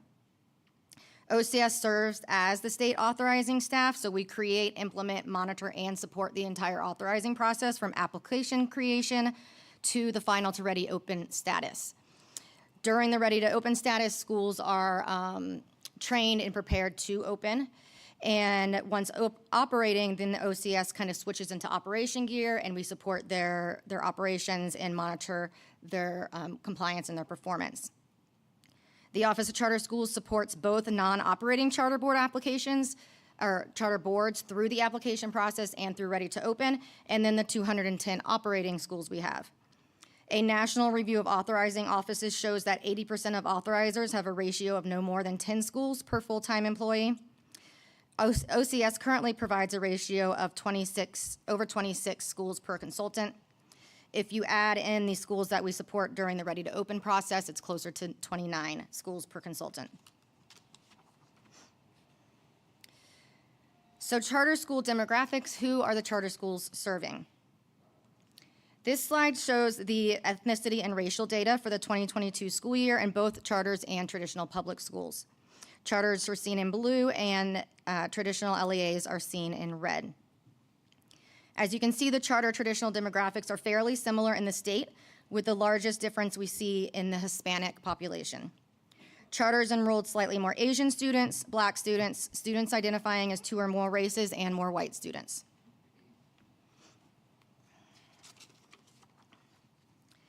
Looking at the exceptional children's headcount since 2019, we see slight increases in the EC population statewide in both traditional and charter PSUs.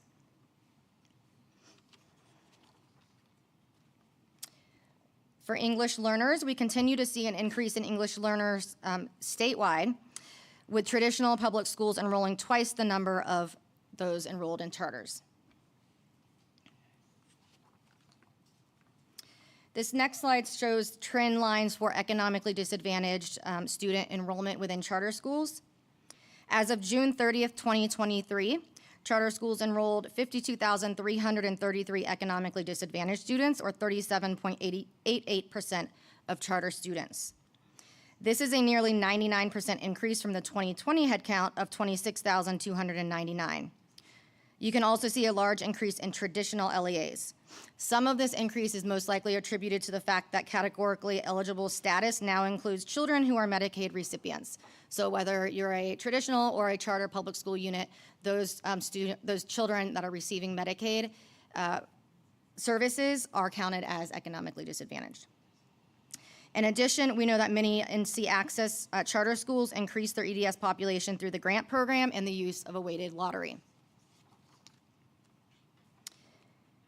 Looking at charter school access, increasing racial, lingual exceptionality and socioeconomic diversity within a school requires multiple strategies to emphasize access for all students.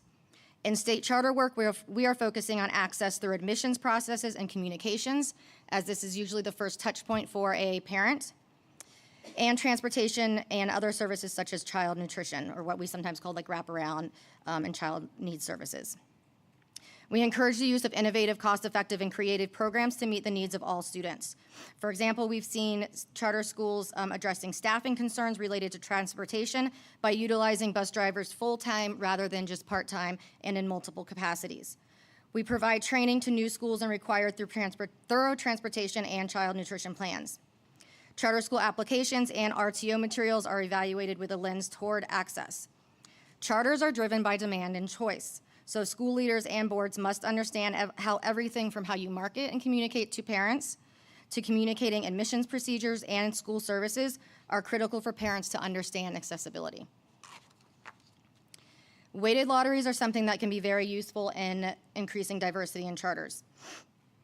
In 2018, the office was awarded a federal charter schools program. Over 60 awards were issued, and this led to a great increase in the number of weighted lotteries that were utilized, and we've seen an increase in the number of EDS students enrolling in charter schools. We have over 70 charter schools now approved to utilize a weighted lottery. A weighted lottery, there's often a misconception about what a weighted lottery is. There's more information in the annual report about what it is and how it works in practice, but it is different from a priority. A priority is something that's in statute related to, for example, sibling priority or military family priority for admissions. Weighted lottery gives an additional weight in an admissions process for specific categories based on federal guidance. Usually it's EDS. Some schools also wait for things such as EL students or homeless students or students with disabilities. We also have seen new legislation this year that is allowing a Durham charter, one of our charter schools who's had a weighted lottery for the longest, I think maybe the first school that had a weighted lottery in the state. And they are establishing a pilot weighted lottery program with a walk zone so that economically disadvantaged students within a certain radius of the school has an additional weight for admission. We know transportation and child nutrition are essential components of access, and charters are required to ensure transportation is not a barrier to attendance and that all students who need meals receive them. The number of charters offering bus transportation is now nearly 60%. As the cost of transportation programs continue to rise, combined with difficulty staffing, the annual transportation grant program is a major benefit to charter schools. In the most recent award cycle, we had over 8.5 million eligible expenses submitted. This does not include bus purchases, which are not allowed to be considered. And we had 2.5 million available to allot. So charters are clearly spending a great deal on transportation and trying to problem solve the challenges of running a transportation program at a school level. We are also happy to report that the charter participation in the National School Lunch Program continues to grow, and are very thankful to the excellent staff and school nutrition who assist our charters with implementing this programming. In the 21 school year, we had 76 charter schools, and in this last year, we had 82 charter schools participating, and we continue to see that number grow. Switching gears to academic performance, we'll begin by looking kind of big picture at school performance grades and growth. So as you know, school performance grades are based primarily on a school's academic score, or achievement score, 80%, while academic growth is given a weight of 20%. Over 28% of charter schools received a school performance grade of an A or a B. This compares to the state data, the statewide A and B scores of 26.7 public school units achieving an A or a B. Nearly 40% of charters received a score of a C, resulting in 68% of schools receiving a score of an A, B, or C, or otherwise considered non-low performing. If we look at growth, 70.7% of charter schools met or exceeded expected growth for the 22-23 school year. This is slightly below the state total of 72.3%. The next few slides illustrate proficiency by subgroup in each tested subject. This data that you're seeing represents, and the percentages and more information is in the actual report, but it represents charter proficiency only, not all public school units. Proficiency is a child receiving a 3 or above on the end of grade or end of course test. So Dr. Tammy Howard from Accountability presents data each year to this board and a detailed presentation of state accountability data as a whole, where you can see similar data regarding subgroups and specific tested grades for all students in the state as like at a PSU level. In comparison to the state as a whole, charters show particular strength in ELA and reading performance, particularly for Hispanic and students with disability subgroups. If we look at math, our math subgroup data indicates this is the greatest academic challenge, particularly for Black, white, and the EDS subgroups. Multilingual, Hispanic, and student with disability scores in almost every grade level were above what we see as a state number of proficient. And then finally, for science, we see subgroup proficiency is below the state number in one test, particular, grade 5, and for 2 subgroups, the white subgroup and the economically disadvantaged subgroup.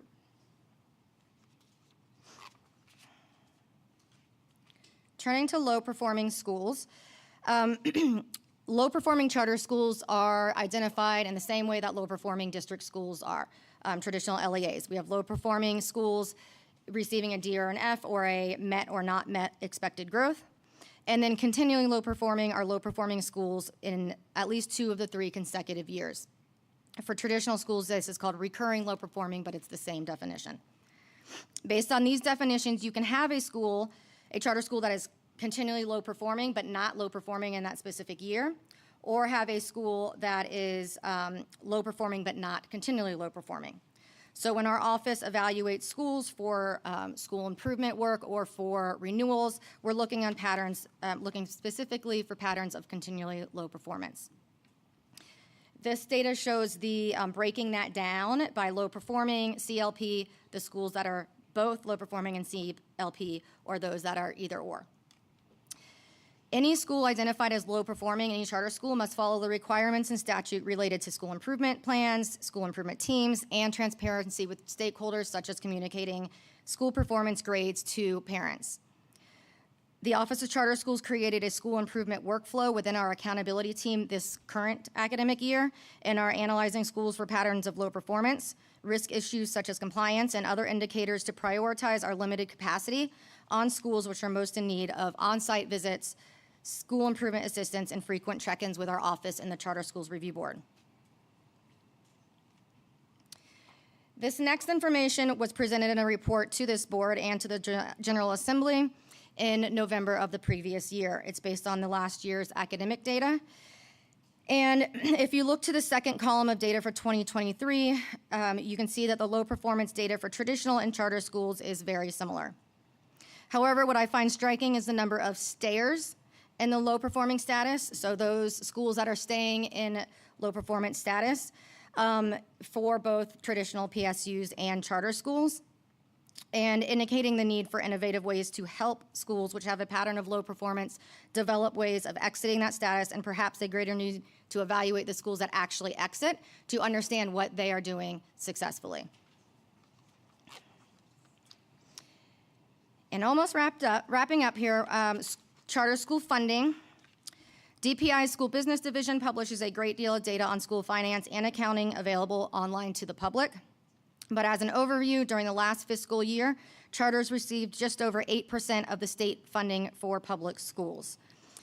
Charter funding is made up of a combination of state funds, which are based on ADM, federal funds targeted to special populations, and then local funds for which a charter school will bill the local county from which in which the student resides. And then finally, additional information can be found within the report related to best practices, exemplars, and recognitions. I'd also like to highlight the My Future NC attainment profiles. This year, there are new ones that are charter-specific and display demographic and academic attainment data by each state board region, and they have been linked under resources in the report itself. And that is it. Any questions? Mr. Phipps. I want to go back to the slide you have on page 26, if you can take a look at that. And just, for me, it begs a little bit more information. I wanted to ask if it's possible to get this. It's the slide that shows students with disabilities, and it compares charters to traditional.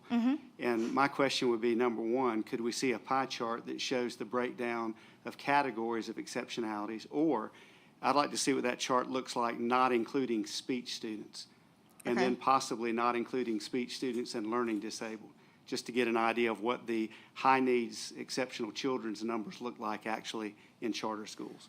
Not included speech, and what was the other one? Students with learning disabilities. Okay, SLD, okay. I can talk to my colleagues in Exceptional Children's Division and see if we can get that information for you.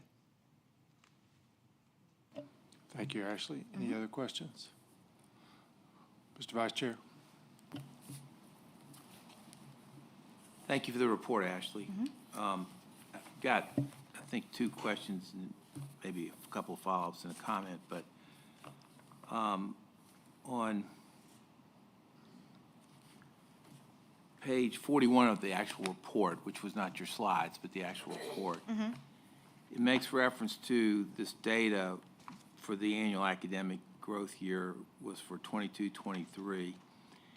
And it said the calculation does not include 8 schools that did not have growth measures reported for that year. What is the reason those 8 schools didn't have growth measures reported? Because they're new schools. So they didn't have our new, well, they could either be a combination of our alternative schools might have a different accountability model. But we also have new schools that start with K, like K to 1 or K to 2, and they don't have that data reported. The report tended to indicate the alternative schools were not counted in the data, so if you could, so I'm assuming it's 8 other schools, but maybe I didn't read the report right on that part. Okay, I could find out exactly what 8 schools. My guess is that they are the schools that were not serving, that were serving the very low, like K to 1. On the chart that's on page 43 of the report, I think I've asked this before. I think we saw, you provided a similar chart, I think, earlier in the year to the board. And I'm still not sure I fully understand the report in a couple of senses, so let me ask a couple of questions and see if you can help clarify. Let's just look at the LP charter number. It had 19 that left LP status in 2023, 48 that stayed, and 12 that entered, for a net of 7. Did any of the ones that left LP status leave it to go to continually LP charter status, as opposed to coming out of being in low-performing status at all? Did they go to a different low-performing status, that is the continually low-performing status? I would, this chart is actually produced in the low performance report that is produced by a different division, but I can check that. I would assume that if it's a low performing charter leaving low performing status, it's not going to CLP, but because of the way that CLP is defined as 2 out of 3 years, it could be going into continually low performing. So I have all that, I have the exact school names, I would need to look at that.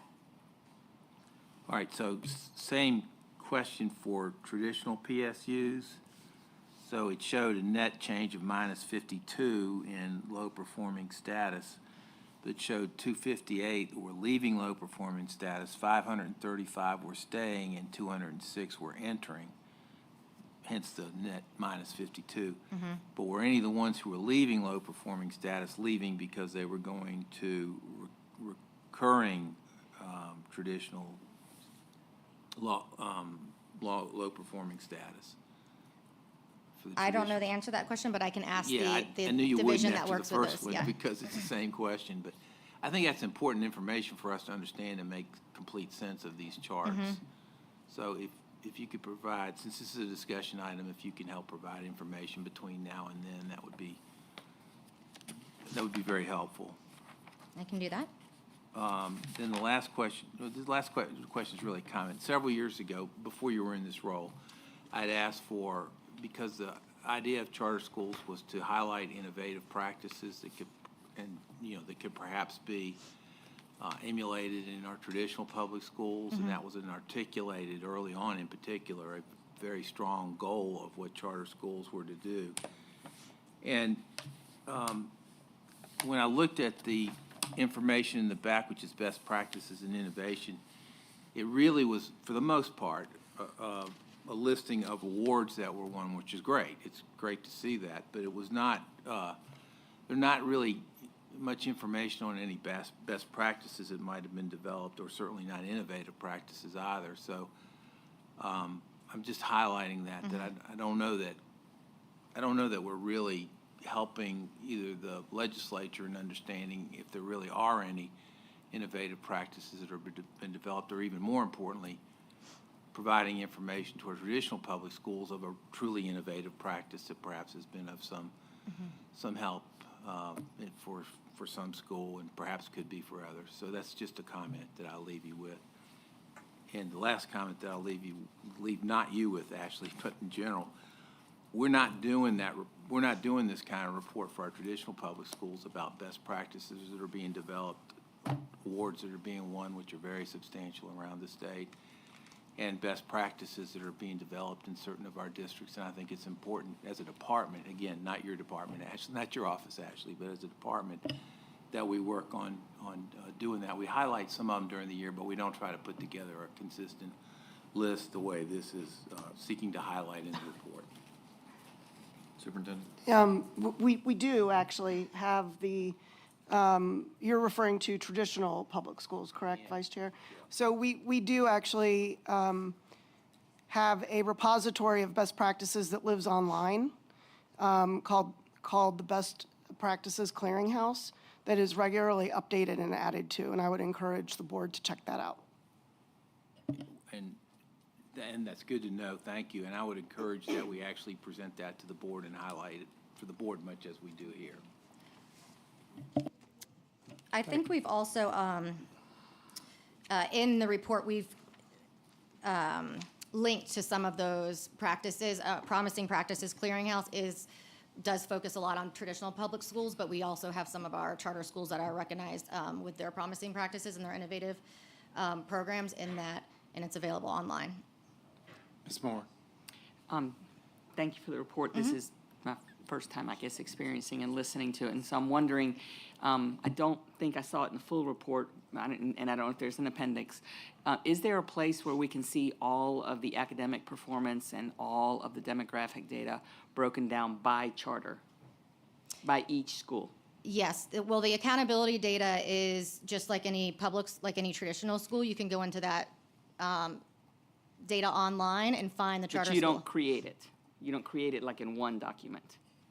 No, well, I mean, I guess I would say it's already created via the accountability division. Yeah, and you don't put it in your overall report as an No. appendix. Okay. We link to it, You link to the site that has all the yes, information. to the data. Thank you. Any other questions? Ashley, a great report. Thank you very much. And then, I'm sorry, Mr. Chair. Ms. Beccaria, thank you. I'll add to my colleagues, thanks for this report and pulling it all together. Connecting this with your previous report on the most recent activities in the review board, when will the 3 schools that will open in the fall come to us for funding? I will need to talk to Rupen about that. I don't know how, that's not really, I don't know how that is going to work with you guys. But I do know that it goes before the charter board at its June 11th meeting. So our June meeting is a little bit later in the month, and so they will need to go, I'm just thinking in my head, they will need to go before that board on June 11th and for their final ready to open status, and then they get approval for their charter agreement, and then we start that process of issuing a charter agreement. So I don't know, Ruben, how that works with the state board schedule or what that would look like. Yeah, y'all work out the process just by policy. It needs to come to us for funding. So we'll look forward to that. Okay. Thank you, Mr. Blackburn. Thank you. Thank you, Ashley. Mhm. We appreciate Okay, your hard thank work. you. Yes, thanks. Sorry we were a little early. Oh, that's it, I got here in the nick of time. You did. Mr. Chair, that concludes my report. Okay, thank you, Mr. Blackburn. Let's take a 15-minute break, and we'll reconvene at 11:15.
We're back in session, and we'll move to the Business Operations Committee led by Vice Chair Alan Duncan. Vice Chair Duncan. Thank you very much, Chair Davis.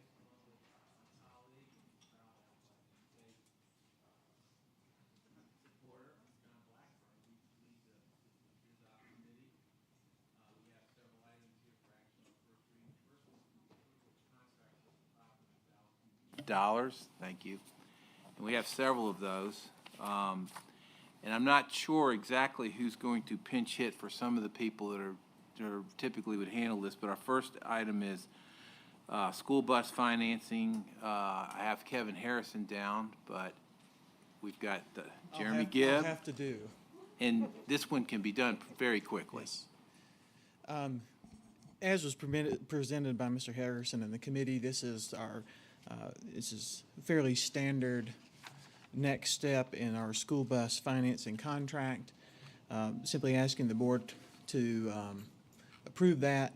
Mr. Duncan asked last time, it was the same vendor. It does happen to be the same vendor. They were the responsive bidder.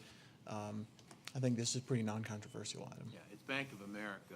Yeah. A subsidiary of Bank of America. It's a vendor they have been for some time. It was bid, and they were the lone fully responsive bidder. That's so. correct. All right. And this is for financing. It's basically not the- facilitates the agreements for our districts. Correct. Second item is contract amendment number 12 for Every Child Accountability and Tracking System, AKA ECATS. And I have Derek. Welcome. Thank you.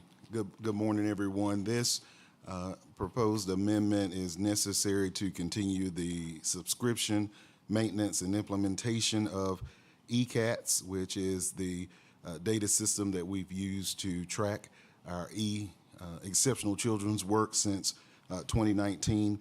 It also includes an expansion to include 3 other languages for translation, commensurate with the demographics across North Carolina. Very good. And we're going to be continuing to look at this ECAT system and how we can best use it and how we can make it most efficient in the coming year. Absolutely. That's absolutely correct. And we'll also be working to make some determinations about the extent to which Infinite Campus may be able to fill some gaps or not rise to the needs that we've already identified and solved through ECATS. Very good. Thank you. Our third and fourth contracts for North Carolina's Governor's School, and they are 1-year contracts with 2 optional years at Meredith and Greensboro College. And Dr. Yes, sir. Dr. Marr. Those are our standard contracts for Governor's School, and this year will be the first year where we are at Greensboro College. And we're glad to have you. Yeah. Thank you for your support. Any questions on that? All right, we go to our fifth contract, which is a contract amendment. It's the Student Anonymous Tip Line app for the Sandy Hook Promise contract that we got involved with several years ago, and this is a renewal. It will go out for probably a bid sometime next year, although truthfully, nobody offers all the features that this particular app offers, so, but. That's correct. Jeremy So Gibb, take this, it from this here. would be a 1-year extension to the agreement with Sandy Hook Promise. As discussed in the committee, there is some variability because it's based on the ADM of the school districts that are participating. So bringing, I believe, the Wake County Public School System on board, that cost has gone up. But the most precise amount that we have, it's listed as $850,000, but the current amount I have is $823,524. It's an up to $850,000 Correct. contract, Yes. so just for the board's clarification. But this maintains the services that many districts and are using at present for their tip line. Yes, and it has gotten a lot of very favorable reviews from a number of different sources, so we hope to continue to have very good use of this and these years go by. Excellent tool. Our sixth item is contract amendment for charter school management software, which was referred to in the report today. And Ashley Baccaro is here to fill us in on that. So Epicenter is the web-based record and data management system we use. It basically houses all of the records and compliance data for charter schools, as well as our application process kind of goes through that system. It went to bid in 2018, received only 1 response. We're requesting an extension of 3 years with 2 optional 1-year renewals in order to continue operations. Both parties have agreed to continue the original contract without a lapse, and for 3 years, the contract amount is $740,000. And does it have the 2 option years after that? Very good. Questions on that? And this is one of the main management tools that the Office of Charter Schools has for its use, so. Yes, it's the only contract we actually have. Yeah, so it's an important contract for that office. All right, our 7th amendment is a task order with appropriately Appalachian State University for exceptional children. Yes, sir, Vice Chair Duncan. This would allow us to continue our partnership with Appalachian State in providing regional support services through the regional coordinator in the Office of Exceptional Children. Those folks are tasked with providing technical assistance, professional development, and support for new and continuing exceptional children's leaders. We are fully aware that this contract expires June 30th, 2024. We have repurposed a vacant position and will be bringing in this role into the department to benefit from some efficiencies. Very good. Any questions on this? All right, and our last contract, which I am not nearly as familiar with, is with MCNC. I am familiar that we have contracted, had very good relationships over a long period of time. This is a contract that got approved by DIT either late yesterday or sometime this morning, and I don't know who's here to speak about it. Vice Chair, this is Vanessa Wren and Tim Wees, and I believe Very that good. Mr. Wees is, if he's not here already, he's on his way.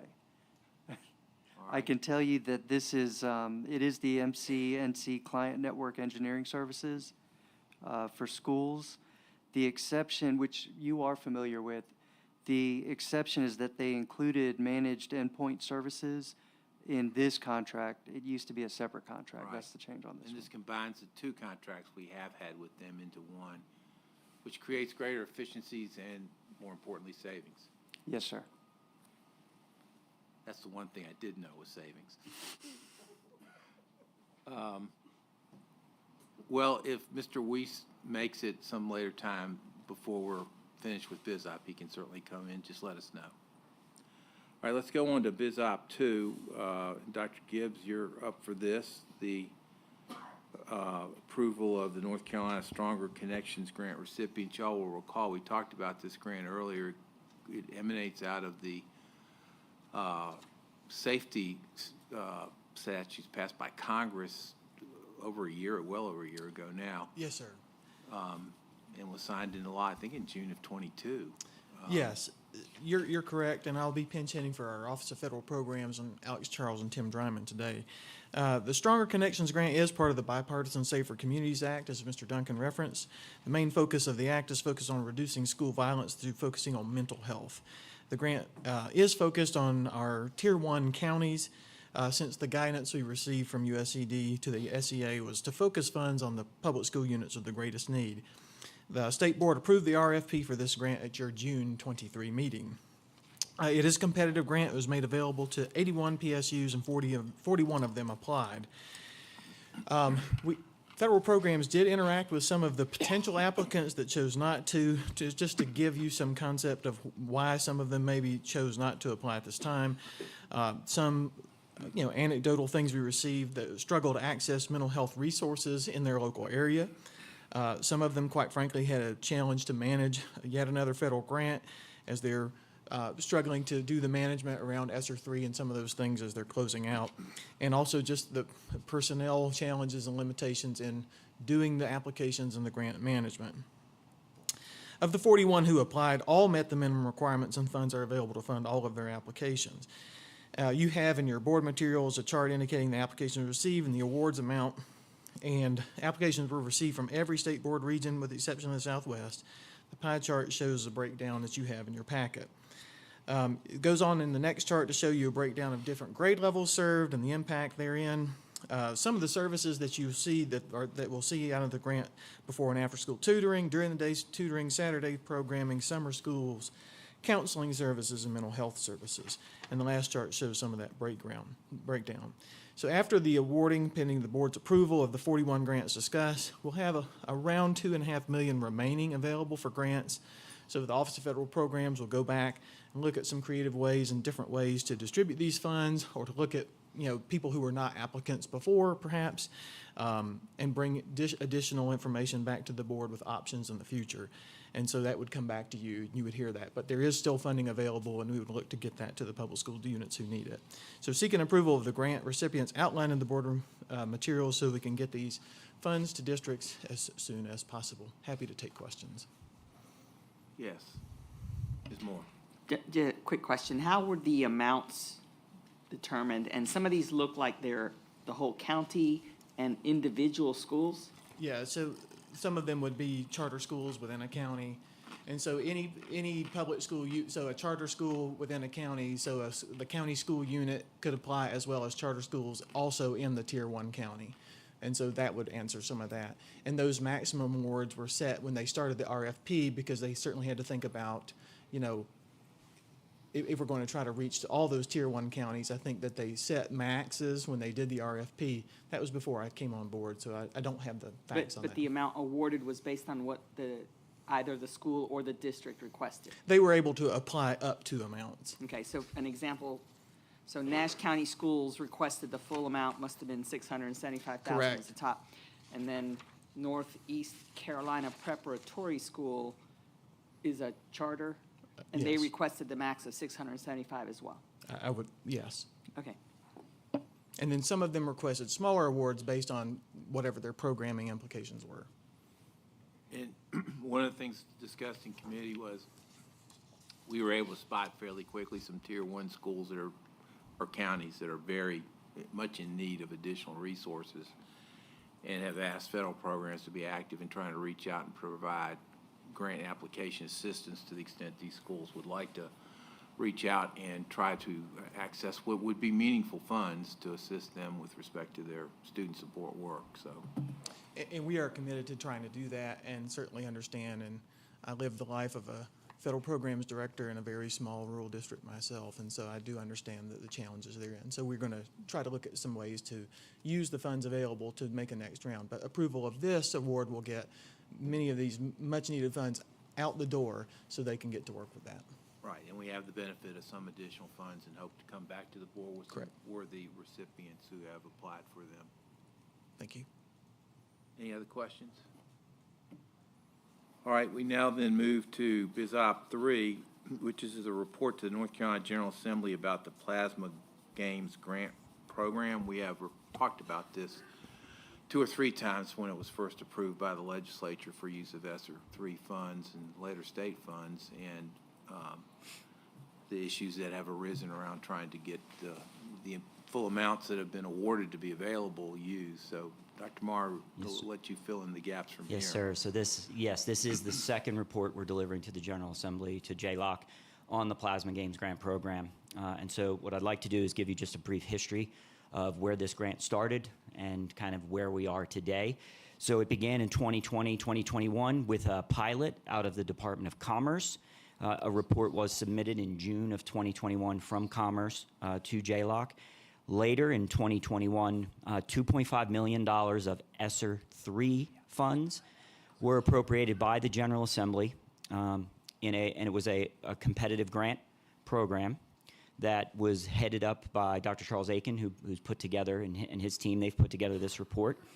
And in essence, they had until 2024 to spend those funds from ESSER, and then in session law, sorry, Rupen, can you back one real quick? Session Law 2023, another $3 million was appropriated, and another $1.8 million appropriated for fiscal year 2025. These are all, again, state funds now. We've moved from ESSER federal dollars to state dollars through a competitive grant process. So our reporting requirements, Session Law 2021 and 2023 required us to report to JLOC, and so we delivered the first report to you last year, I believe in March, and now this is the second. We are required to not only include the use of funds, but the number of students who've been impacted, teachers and their feedback on it, the number of pathways, students impacted, by the pilot, those pursuing STEM fields. There were additional requirements, including the number of public schools that are applying and the amount of the grants that are being awarded, the average size, average daily membership. So a lot of it is demographic information about schools and districts that may or may not be participating.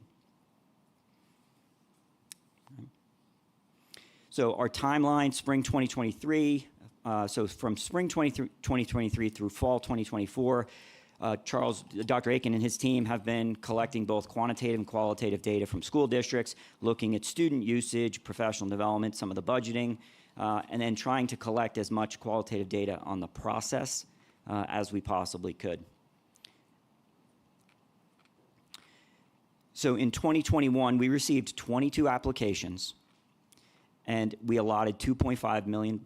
From the allotted 2.5 million, we put out 1.7 million because that was what was requested from school districts. So of those schools that had applied, 15 out of the 20 who participated in the commerce pilot did not reapply. So 20 PSUs in the original, only 5 reapplied for these funds. And remember, these are essentially just, it's kind of a pass-through straight to them. And so we think that's an important thing to note. As of February of this year, all but $48 of the 1.7 million had been spent.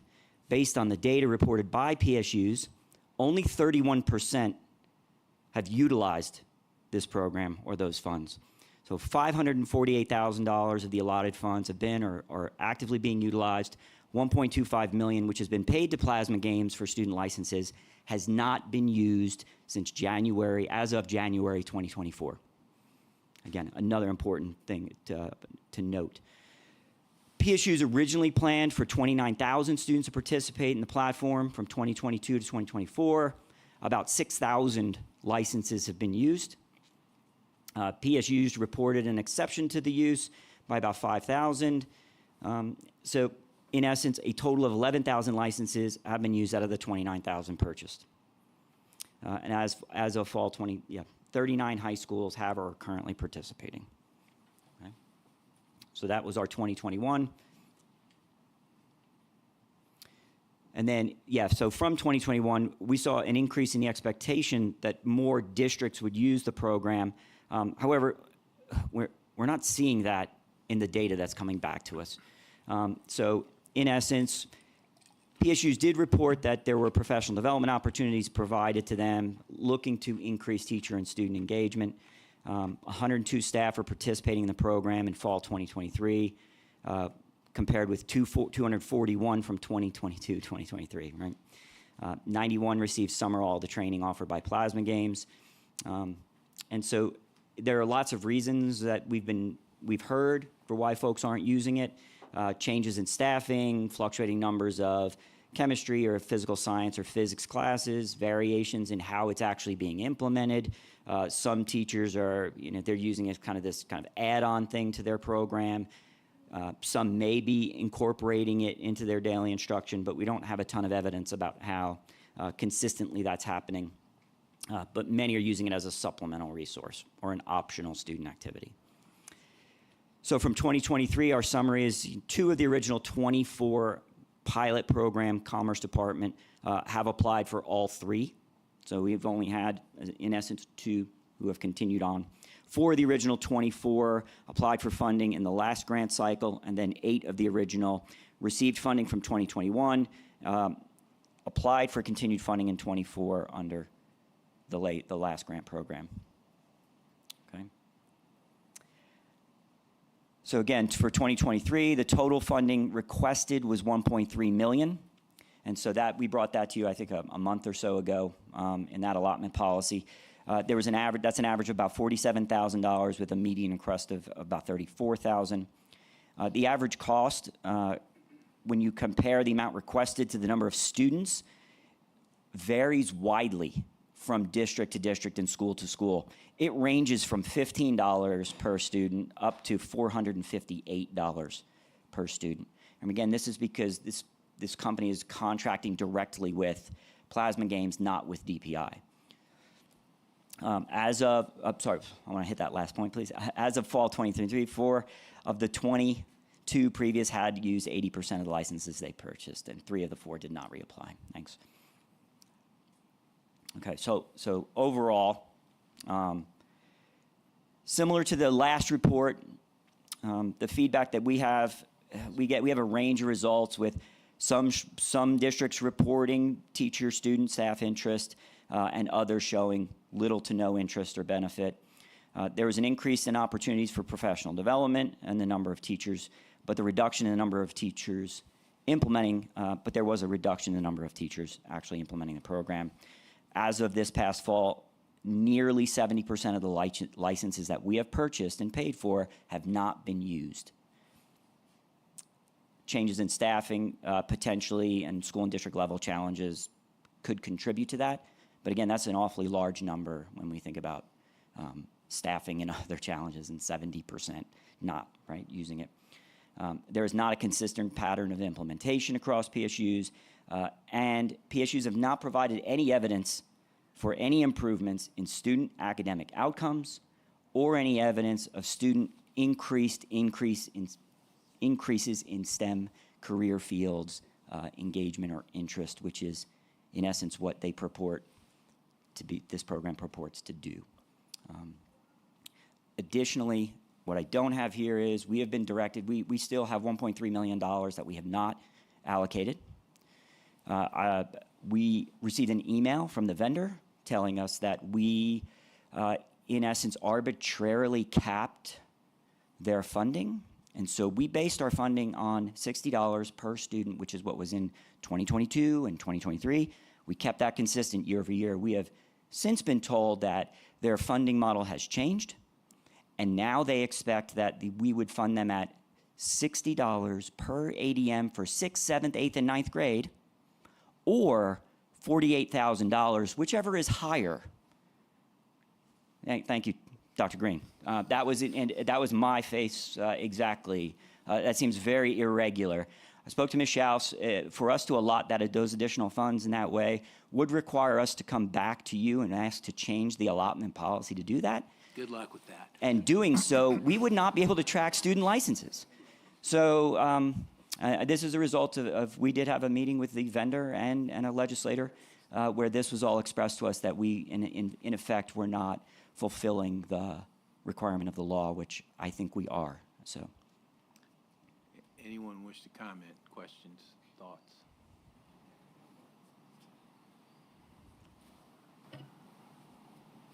Oh, yes. Thank you. Catherine. Well, I just want to thank Dr. Marr for being so thorough in assessing the data that's been collected, and for taking time to meet with the vendor and legislators to figure out what is happening here, and for presenting it in such a clear and concise manner. I would second those thoughts. and the credit is really Dr. Aiken and his team have really done the lion's share of this work. They have bent over backwards to, build out the allotments, to connect up with districts, to try to build a competitive process where we could actually collect some data, and it has been challenging.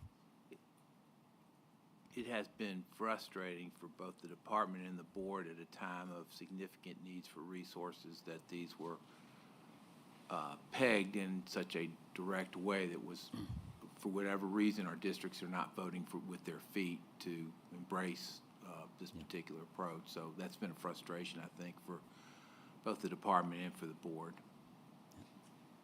Yes, Dr. Oxendine. Thank you. A couple of questions.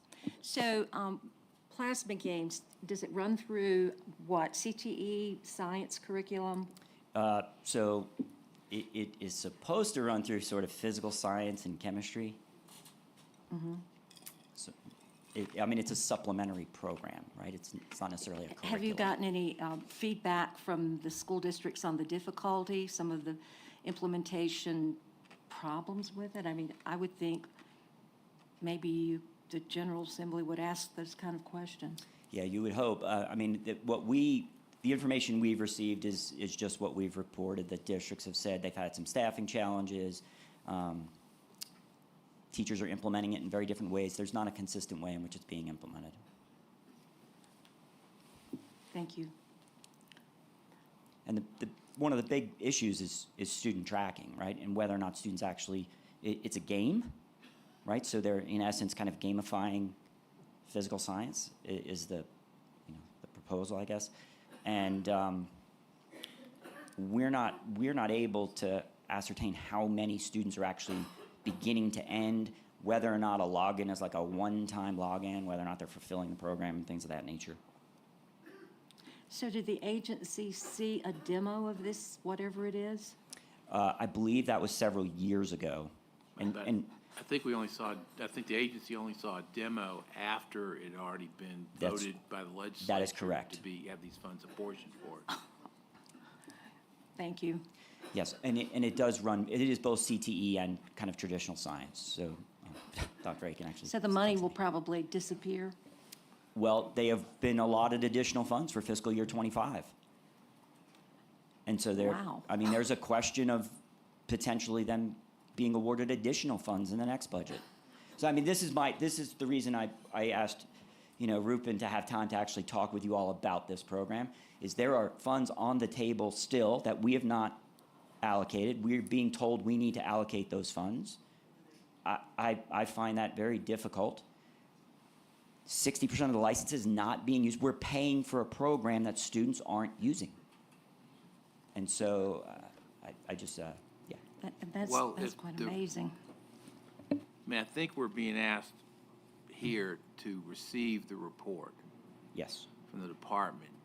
From the board standpoint, and I would leave this open to the board, if we need to say something, we are receiving the report and we're not recommending that more money be put into it. I don't know if you're asking for that, but we could. Well, I think we would be happy to amend the report to place that within the recommendations, if you would like us to do that. All right, does anybody, I'm just looking around by way of consensus, is there general agreement that that would be a wise addition to the report? All right, that being the case, then we will vote on it in that manner when it comes up for I'll ask vote. Dr. Aiken to amend the report, and then we'll then submit it at Very that good. point. And with regard to the allotment policy, should we bring one to you next month? Should we? I'm not sure how to proceed on that, and so I know you may not be able to answer me right now, but Why don't we, yeah. that's something and we you're need to right, discuss. but let's discuss that. Yes. Yes. All right, thank you very All right, much for thank you. a difficult report to give. I appreciate it. We now are BizOp 4. Alexis Schaus is here with us. And BizOp 4 is a report to the North Carolina General Assembly on supplemental funds for teacher compensation. You'll recall this came up last year as an issue in terms of the report when it was due. And Ms. Schaus, unfortunately, there's a couple issues still to deal with this year. Is that right? There is. On the report actually has various components to it, and it relates to the $170 million that was appropriated by the General Assembly for teachers and instructional support salary supplements paid from state funds. It was new in 2022, and so this is the second year of the report, and the report is based on the fiscal year 2023. So all the public school units receive an allocation, with the exception of public school units, and that when I use that term, it also does include the lab school, regional school, and charter schools. All the public schools units receive it, with the exception of those located in Mecklenburg, Wake, Guilford, and Durham counties. The report requires us to provide various components, including the total allocation, the percent of eligible personnel receiving the allocation, and it is determined by the local board. Not all teachers have to receive the same amount. They do have the opportunity to differentiate to meet their recruiting and retention needs, and then the range of that amount. Related to the allotment, the amount per teacher is not the same, so it does range based on the wealth of that district, from about $766 per teacher to $5,000 per teacher. So in your report, you will see a table that provides those amounts. And in addition, we are required to provide whether this has an impact on retention and recruitment in the school districts. We have not done kind of a scientific analysis on this at this point, as we only have 2 years of data. But we did collect via a survey kind of statements from the districts. It was about a 50-50 as to whether this was having an impact on their recruitment retention. I think some of that may be a reflection on how the funds are going out. Almost all the districts are taking the allocation and then dividing it by the number of teachers and instructional support they have and providing a flat amount. The reason may be that the allocation is not the same for a district year after year. It does vary a little bit, and so there is some insecurity about the amount of funding that they would receive in the next year. Each year so far, the appropriation has increased. It started at $100 million, it went to $170 million, and then this year it's $200 million. And then this following year, it will remain at $200 million.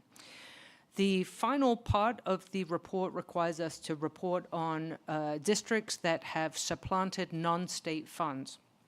The legislation requires these school districts to keep the amount expended on local and federal supplements for teachers and instructional support as a ratio of the total amount expended for all teachers and instructional support salary. That ratio has to remain at least the same ratio as it was in 2021. So we do the calculation based on the 2021 data, and then we compared it to this year, the 2023 fiscal year, because that is the most recent year for which we have 12 months of data. Last year, as Mr. Duncan stated, we had approximately 20 districts that had supplanted the funding. Some of that was the legislation was not really that clear for them, and also there was a misunderstanding on the statement of non-state funds, and so some had kind of utilized their low wealth funds in an inconsistent manner, and low wealth funds are state funds, and so that put them in that situation. For this current year, we have 3 districts that have supplanted based on the 2021 ratio to the 2023 ratio. Those are Rockingham, Harnett, and Polk counties. Harnett and Rockingham, the cause of the supplanting is actually a lack of a correction of the utilization of low wealth funding. And so they kept it at the 22 level, which instead of correcting it back to the 2021. And then with Polk County, they had initiated a change to the way that they funded their, they paid out their local supplements from a percentage based of the salary schedule to a flat rate.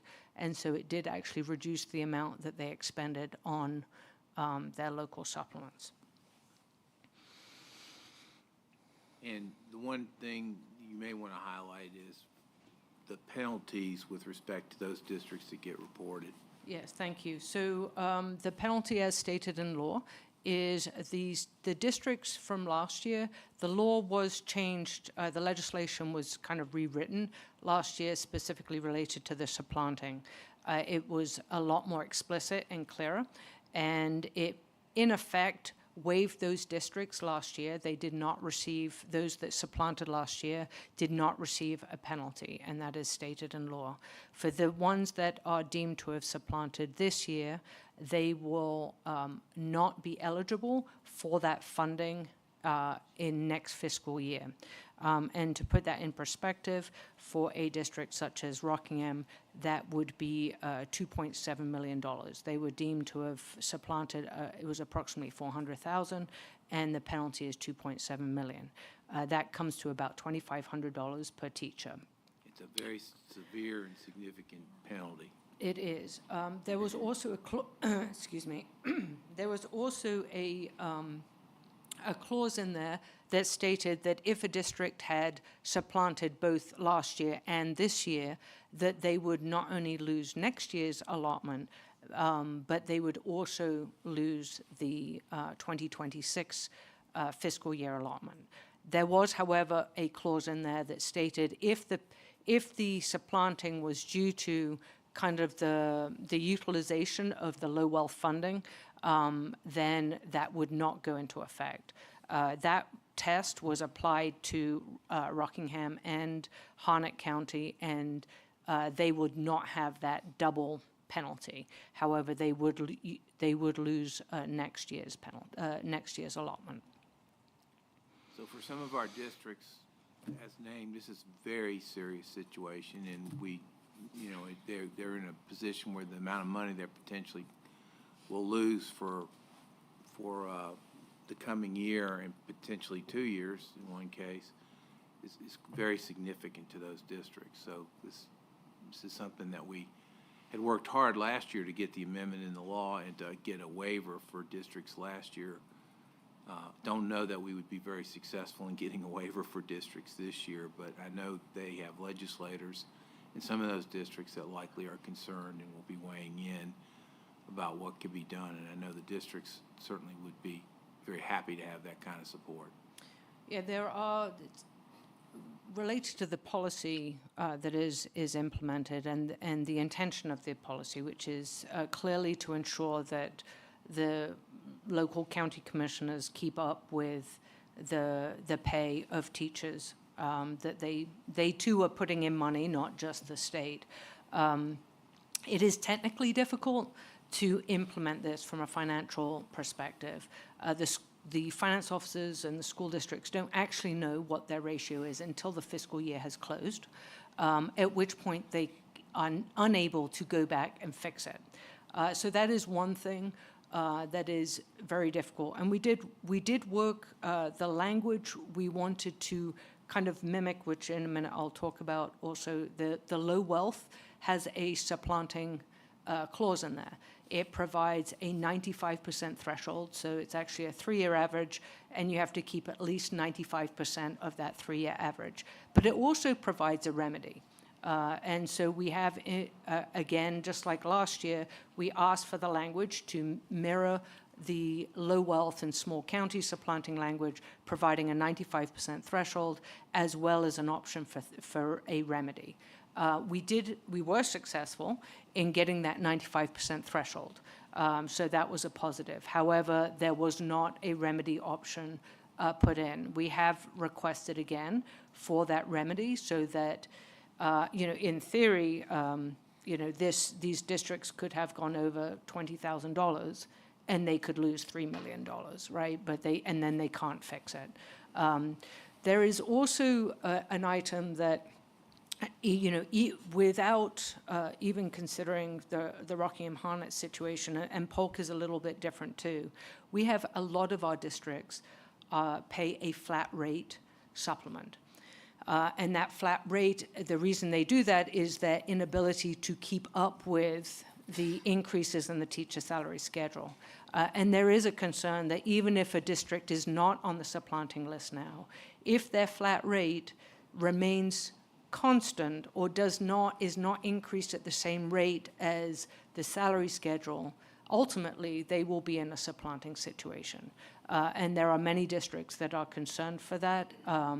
As you know, the districts they have to request their money from the county commissioners, and so if that funding is not provided, then the district is then in a situation that they would be supplanting, in which case the teachers are the ones that are harmed. I think the best that we can do, this is the last question from me anyway, the best we can do this year is to say that to the extent any relief is going to be provided to those counties, we certainly are in support of providing them with some relief given the severe nature of the sanctions. That is correct, and we have communicated that to our friends across the street. And I look to the board to see if anyone has an issue with communicating support for whatever relief the legislature may see to give, whatever that might be. And it appears to be a consensus that we would be supportive of that notion. Any other questions on this? Yes. Ms. Moore. In looking at the report, what does it mean that some districts don't have anything in the lines under a minimum, maximum, average supplement? That would mean that they did not report. So we're submitting a report where districts didn't report. That's correct. Okay. And what about when they have amounts, but it has 0% on the side, where it says percent receiving supplement? And a specific example would be Nash County received $2.6 million. No, not that one. Is it Lenore? Yes, Lenore received $3.3 million. They have amounts listed as 4250 mins maxes, but they have 0% in the final column. Yeah, so again, well, so in the prior year, we actually tried to do this report based on the data that is submitted to the department in their financial and payroll data. It was more challenging and than we anticipated using that data. And so this year, we sent out a survey and asked the school districts to respond to that survey. And so we did as much as we could to get the most accurate information and go back to the school districts for corrections or requests that they submit. And this is the information we are ready to. And so that would be pretty much the same answer for the district that said 111% of their teachers received. That would be correct.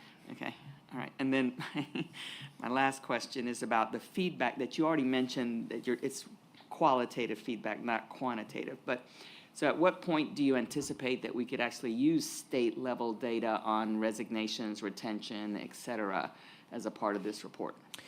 Yes, I've actually engaged through the Office of Learning and Recovery and their research arm with Dr. Korn and reached out to our partners out in UNC so that they can have this data and kind of work on that. I'm not able to answer that at this point, but I would think that, with 3 years as an uneducated statement, we could start looking at that information. Thank you. All right, nothing else on this item. We will then go on to Biz Op 5, which is a report to the North Carolina General Assembly with respect to supplanting of low wealth or small county supplemental funds. Now, this is different than supplement for teachers. This is supplemental funds for low wealth counties. Correct. This will be a shorter report. It Still a will, report. yes. I know everyone's anxious to get out. So this is a report that we are required to do, and we test for the counties that receive low wealth supplemental funding, which is funding provided to school districts that do not have the state average ability to generate local funds, and then small counties. We have about 27 counties that are below the 3,300 ADM that receive supplemental funds. Sometimes and often our report is in consent and it states that we have nothing to report. This year we do have 2 districts, Jones and Mitchell, that have supplanted low wealth, they have supplanted their funds. And for Jones County, that was $92,000, and Mitchell, $23,000. We have contacted those districts, and they have an ability to remedy, and they intend to remedy the shortfall, which they are permitted to do, as long as it's before July 1. And we do anticipate that is going to take place. Again, if they do not, they would be losing, about $2 million for Jones and about $2 million each. So we do anticipate they will remedy that. Any questions on this one? Thank you for the report. Thank you for all the work that you and your colleagues are doing. It's a very busy time of year, and these are not that first report in particular generates a lot of turnaround discussion with districts, and I know there's been a lot of that going on, so thank you for the work that's being done on it. You're very welcome. Biz Op 6 is the rules, and this is for action, is the rules update proposal of the permanent rule on paid parental leave, which Ryan Collins went over for us last meeting briefly, and will briefly update us so we can conclude this long-standing item. I feel like we've been with this for about a year now. I know it's not been that long, but it feels like it. It's been a long journey. We'll be back at least once more before the end of the year, but at least get a few months of reprieve. So thank you, Vice Chair Duncan. As mentioned, this is a follow-up on the permanent rule for paid parental leave that was first discussed back in March. As you know, the board approved a temporary rule in the fall that has been in effect since October 27th, and we've been working alongside the State Human Resources Commission to prepare the permanent rule. As a reminder, the state board's rules must be substantially equivalent to those adopted by the State Human Resources Commission for state government employees. The SHRC has since proposed its permanent rules, and those are now out for public comment. Now, just as a quick amendment to my slide here, I made a slight error in my calculation. The board actually has until August 11th to adopt a permanent rule to avoid expiration of the temporary rule, so we'll be working on that through the summer with the public comment process. Just to recap quickly, the permanent rule addresses a few substantive areas that are not addressed in the temporary rule, with the exception of the first item, which establishes a deadline for charter schools to opt in each year. All of these provisions align with the SHRC rule. It divides 8 weeks of leave into available to a birthing parent between 4 weeks for mental and physical recuperation and 4 weeks for bonding, which becomes relevant to other aspects of the rule in terms of foster care, adoption, etc. It limits parental leave when a child is placed up for adoption or into foster care by the birthing employee to 4 weeks for the birthing parent. It establishes rules related to miscarriages and stillbirth, including lines of demarcation for when a person would be entitled to either no leave, a shortened period of leave, or the full amount of leave. I've also included in the materials, you have a copy of the fiscal and regulatory impact analysis, or fiscal note. I'm not going to go into great detail about that here, but the fiscal notes are required whenever the board proposes a permanent rule that will require the disbursement of state funds, affect the local revenues or expenditures of a unit of local government, or have a substantial economic impact, all of which are expected to be implicated by this rule. So again, just to be clear, this fiscal note analyzes the projected impact only of the state board's rule. It reflects the additional costs that are imposed, not the base costs imposed by the minimum statutory requirements. So as you can imagine, the overwhelming majority of the cost of implementing this new benefit is based on the 4 and 8 weeks that are mandated by statute. So this is only in those additional areas of discretion which fall to the rulemaking agency. Of course, here, even the state board's authority is somewhat limited because the board is bound to follow, have substantially equivalent rules to the State Human Resources Commission. And by my view, nothing that is in the state board's rules that is not already mandated by SHRC rules or by statute adds any additional financial or regulatory impact. So this mostly looks at the impact of the rules that are adopted pursuant to the State Human Resources rule. I also just want to point out that these are our best cost estimates that we've been able to provide based on just the nature of how the public school system is structured that distinguish it from the Office of State Human Resources and other agencies that are implementing that. As you well know, the school system doesn't have one single employer, but hundreds of employers who will each make their own decisions about how to manage temporary staff shortages that will arise when folks are out on leave. Public school employees' salaries and benefits are also funded by a variety of different sources, including state, local, and federal dollars that may have different limitations. And of course, the fact that even the temporary benefit has only been in effect for less than a year, so we have very limited data on utilization, but you can read about that at your leisure in the fiscal note. But we do believe the fiscal note reflects our best efforts at the cost estimation, and the Office of State Budget and Management has approved the fiscal note for the purposes of advancing it through the rulemaking process. So as I shared with the Vice Chair and Mr. Blackburn last week, I will be accepting my honorary certification in public accounting at the conclusion of this meeting. So with that, it's recommended that the State Board approve the fiscal note and the proposed rule, which will then go out for notice and comment. with the expectation that it'll come back for the board's final adoption in August, and hopefully that will be the last you will hear about it for some time. Very good. Any questions on this?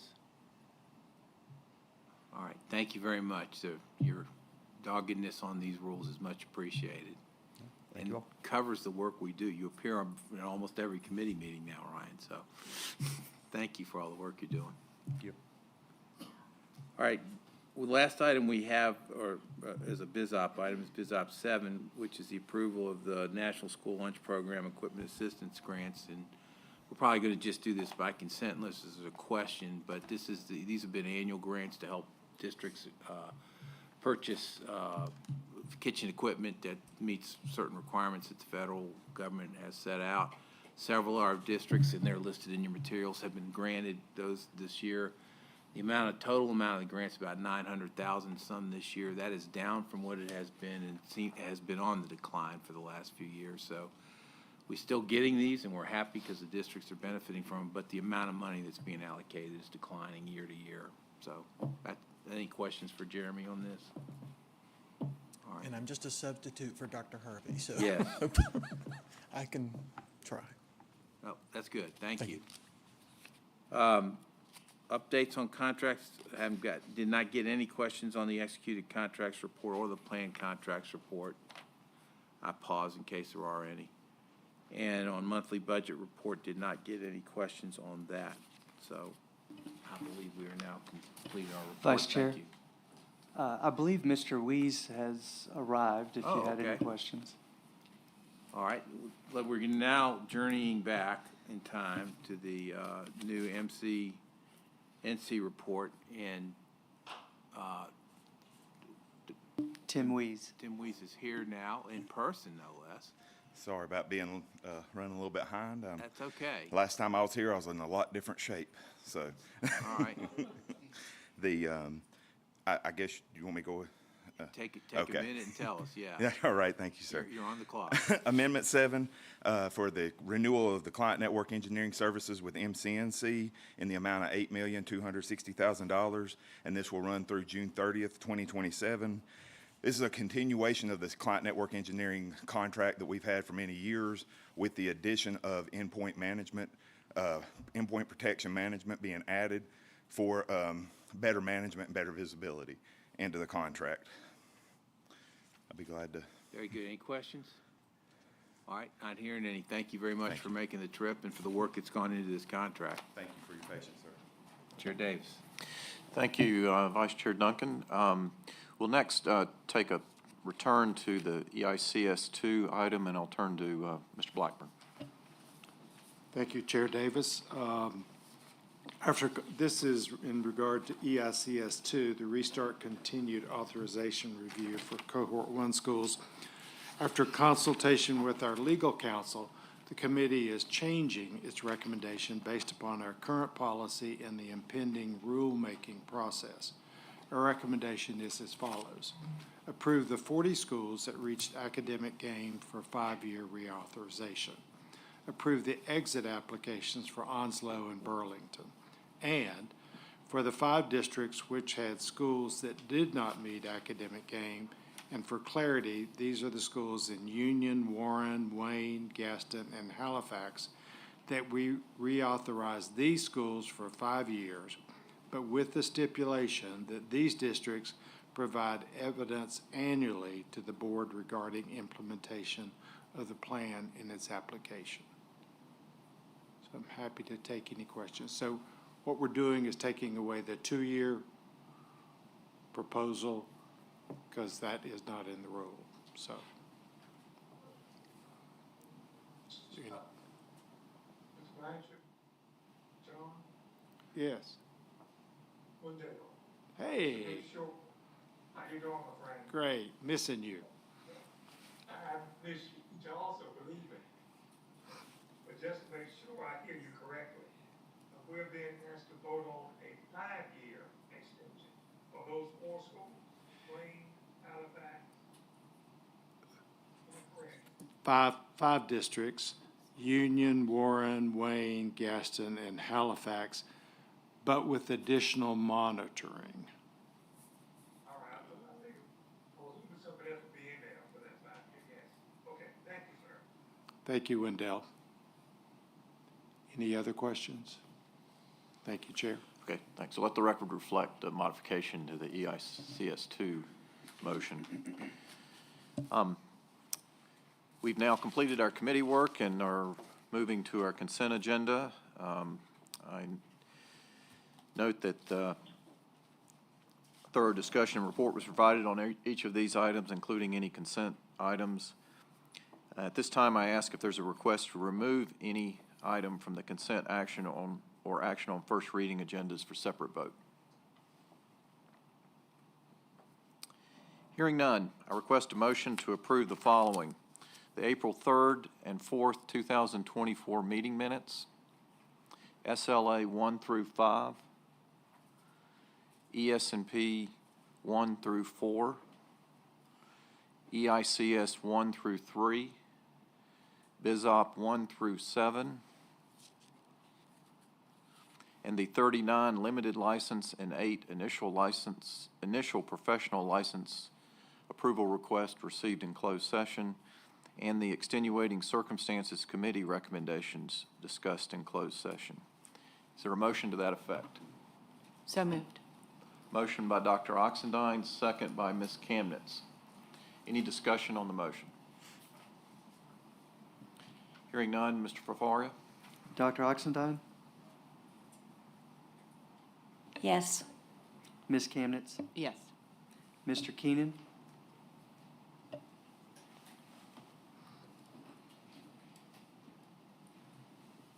Mr. Keenan, you've been muted. If you can come off mute, I'll come back to you. Mr. Hall?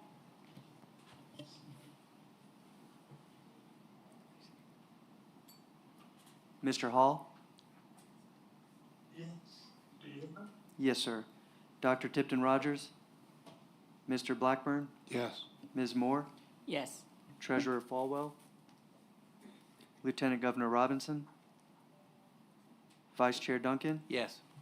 Chair Davis? Yes. And Mr. Keenan?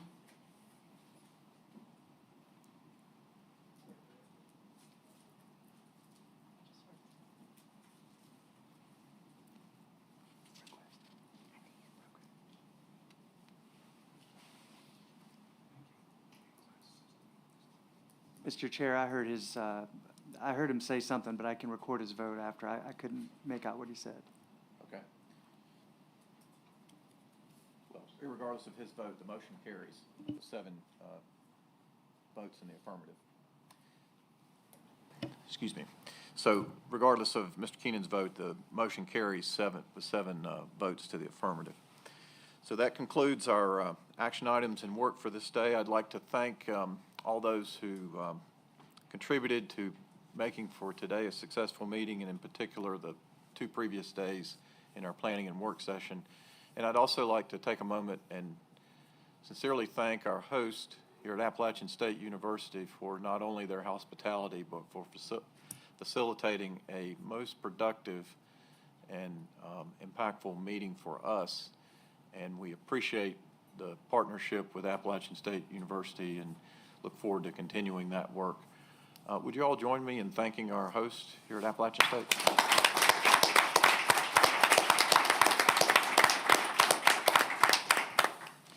Next month, we will convene back in Raleigh, but we will not be in the Education Building. Instead, the June 5th and 6th meeting will be held at the Friday Institute for Educational Innovation on the Centennial campus of North Carolina State University, and we look forward to being together again on the NC State campus. This time, I call for a motion to adjourn. So moved. Motion by Ms. Kamnitz. Is there a second? Second. Second by Mr. Blackburn. Mr. Fafaria. Dr. Oxendine? Yes. Ms. Kamnitz? Yes. Mr. Keenan? Mr. Hall? Dr. Tipton Rogers? Mr. Blackburn? Yes. Ms. Moore? Yes. Treasurer Falwell? Lieutenant Governor Robinson? Vice Chair Duncan? Yes. Chair Davis? Yes, motion carries. We're adjourned. Have a good day.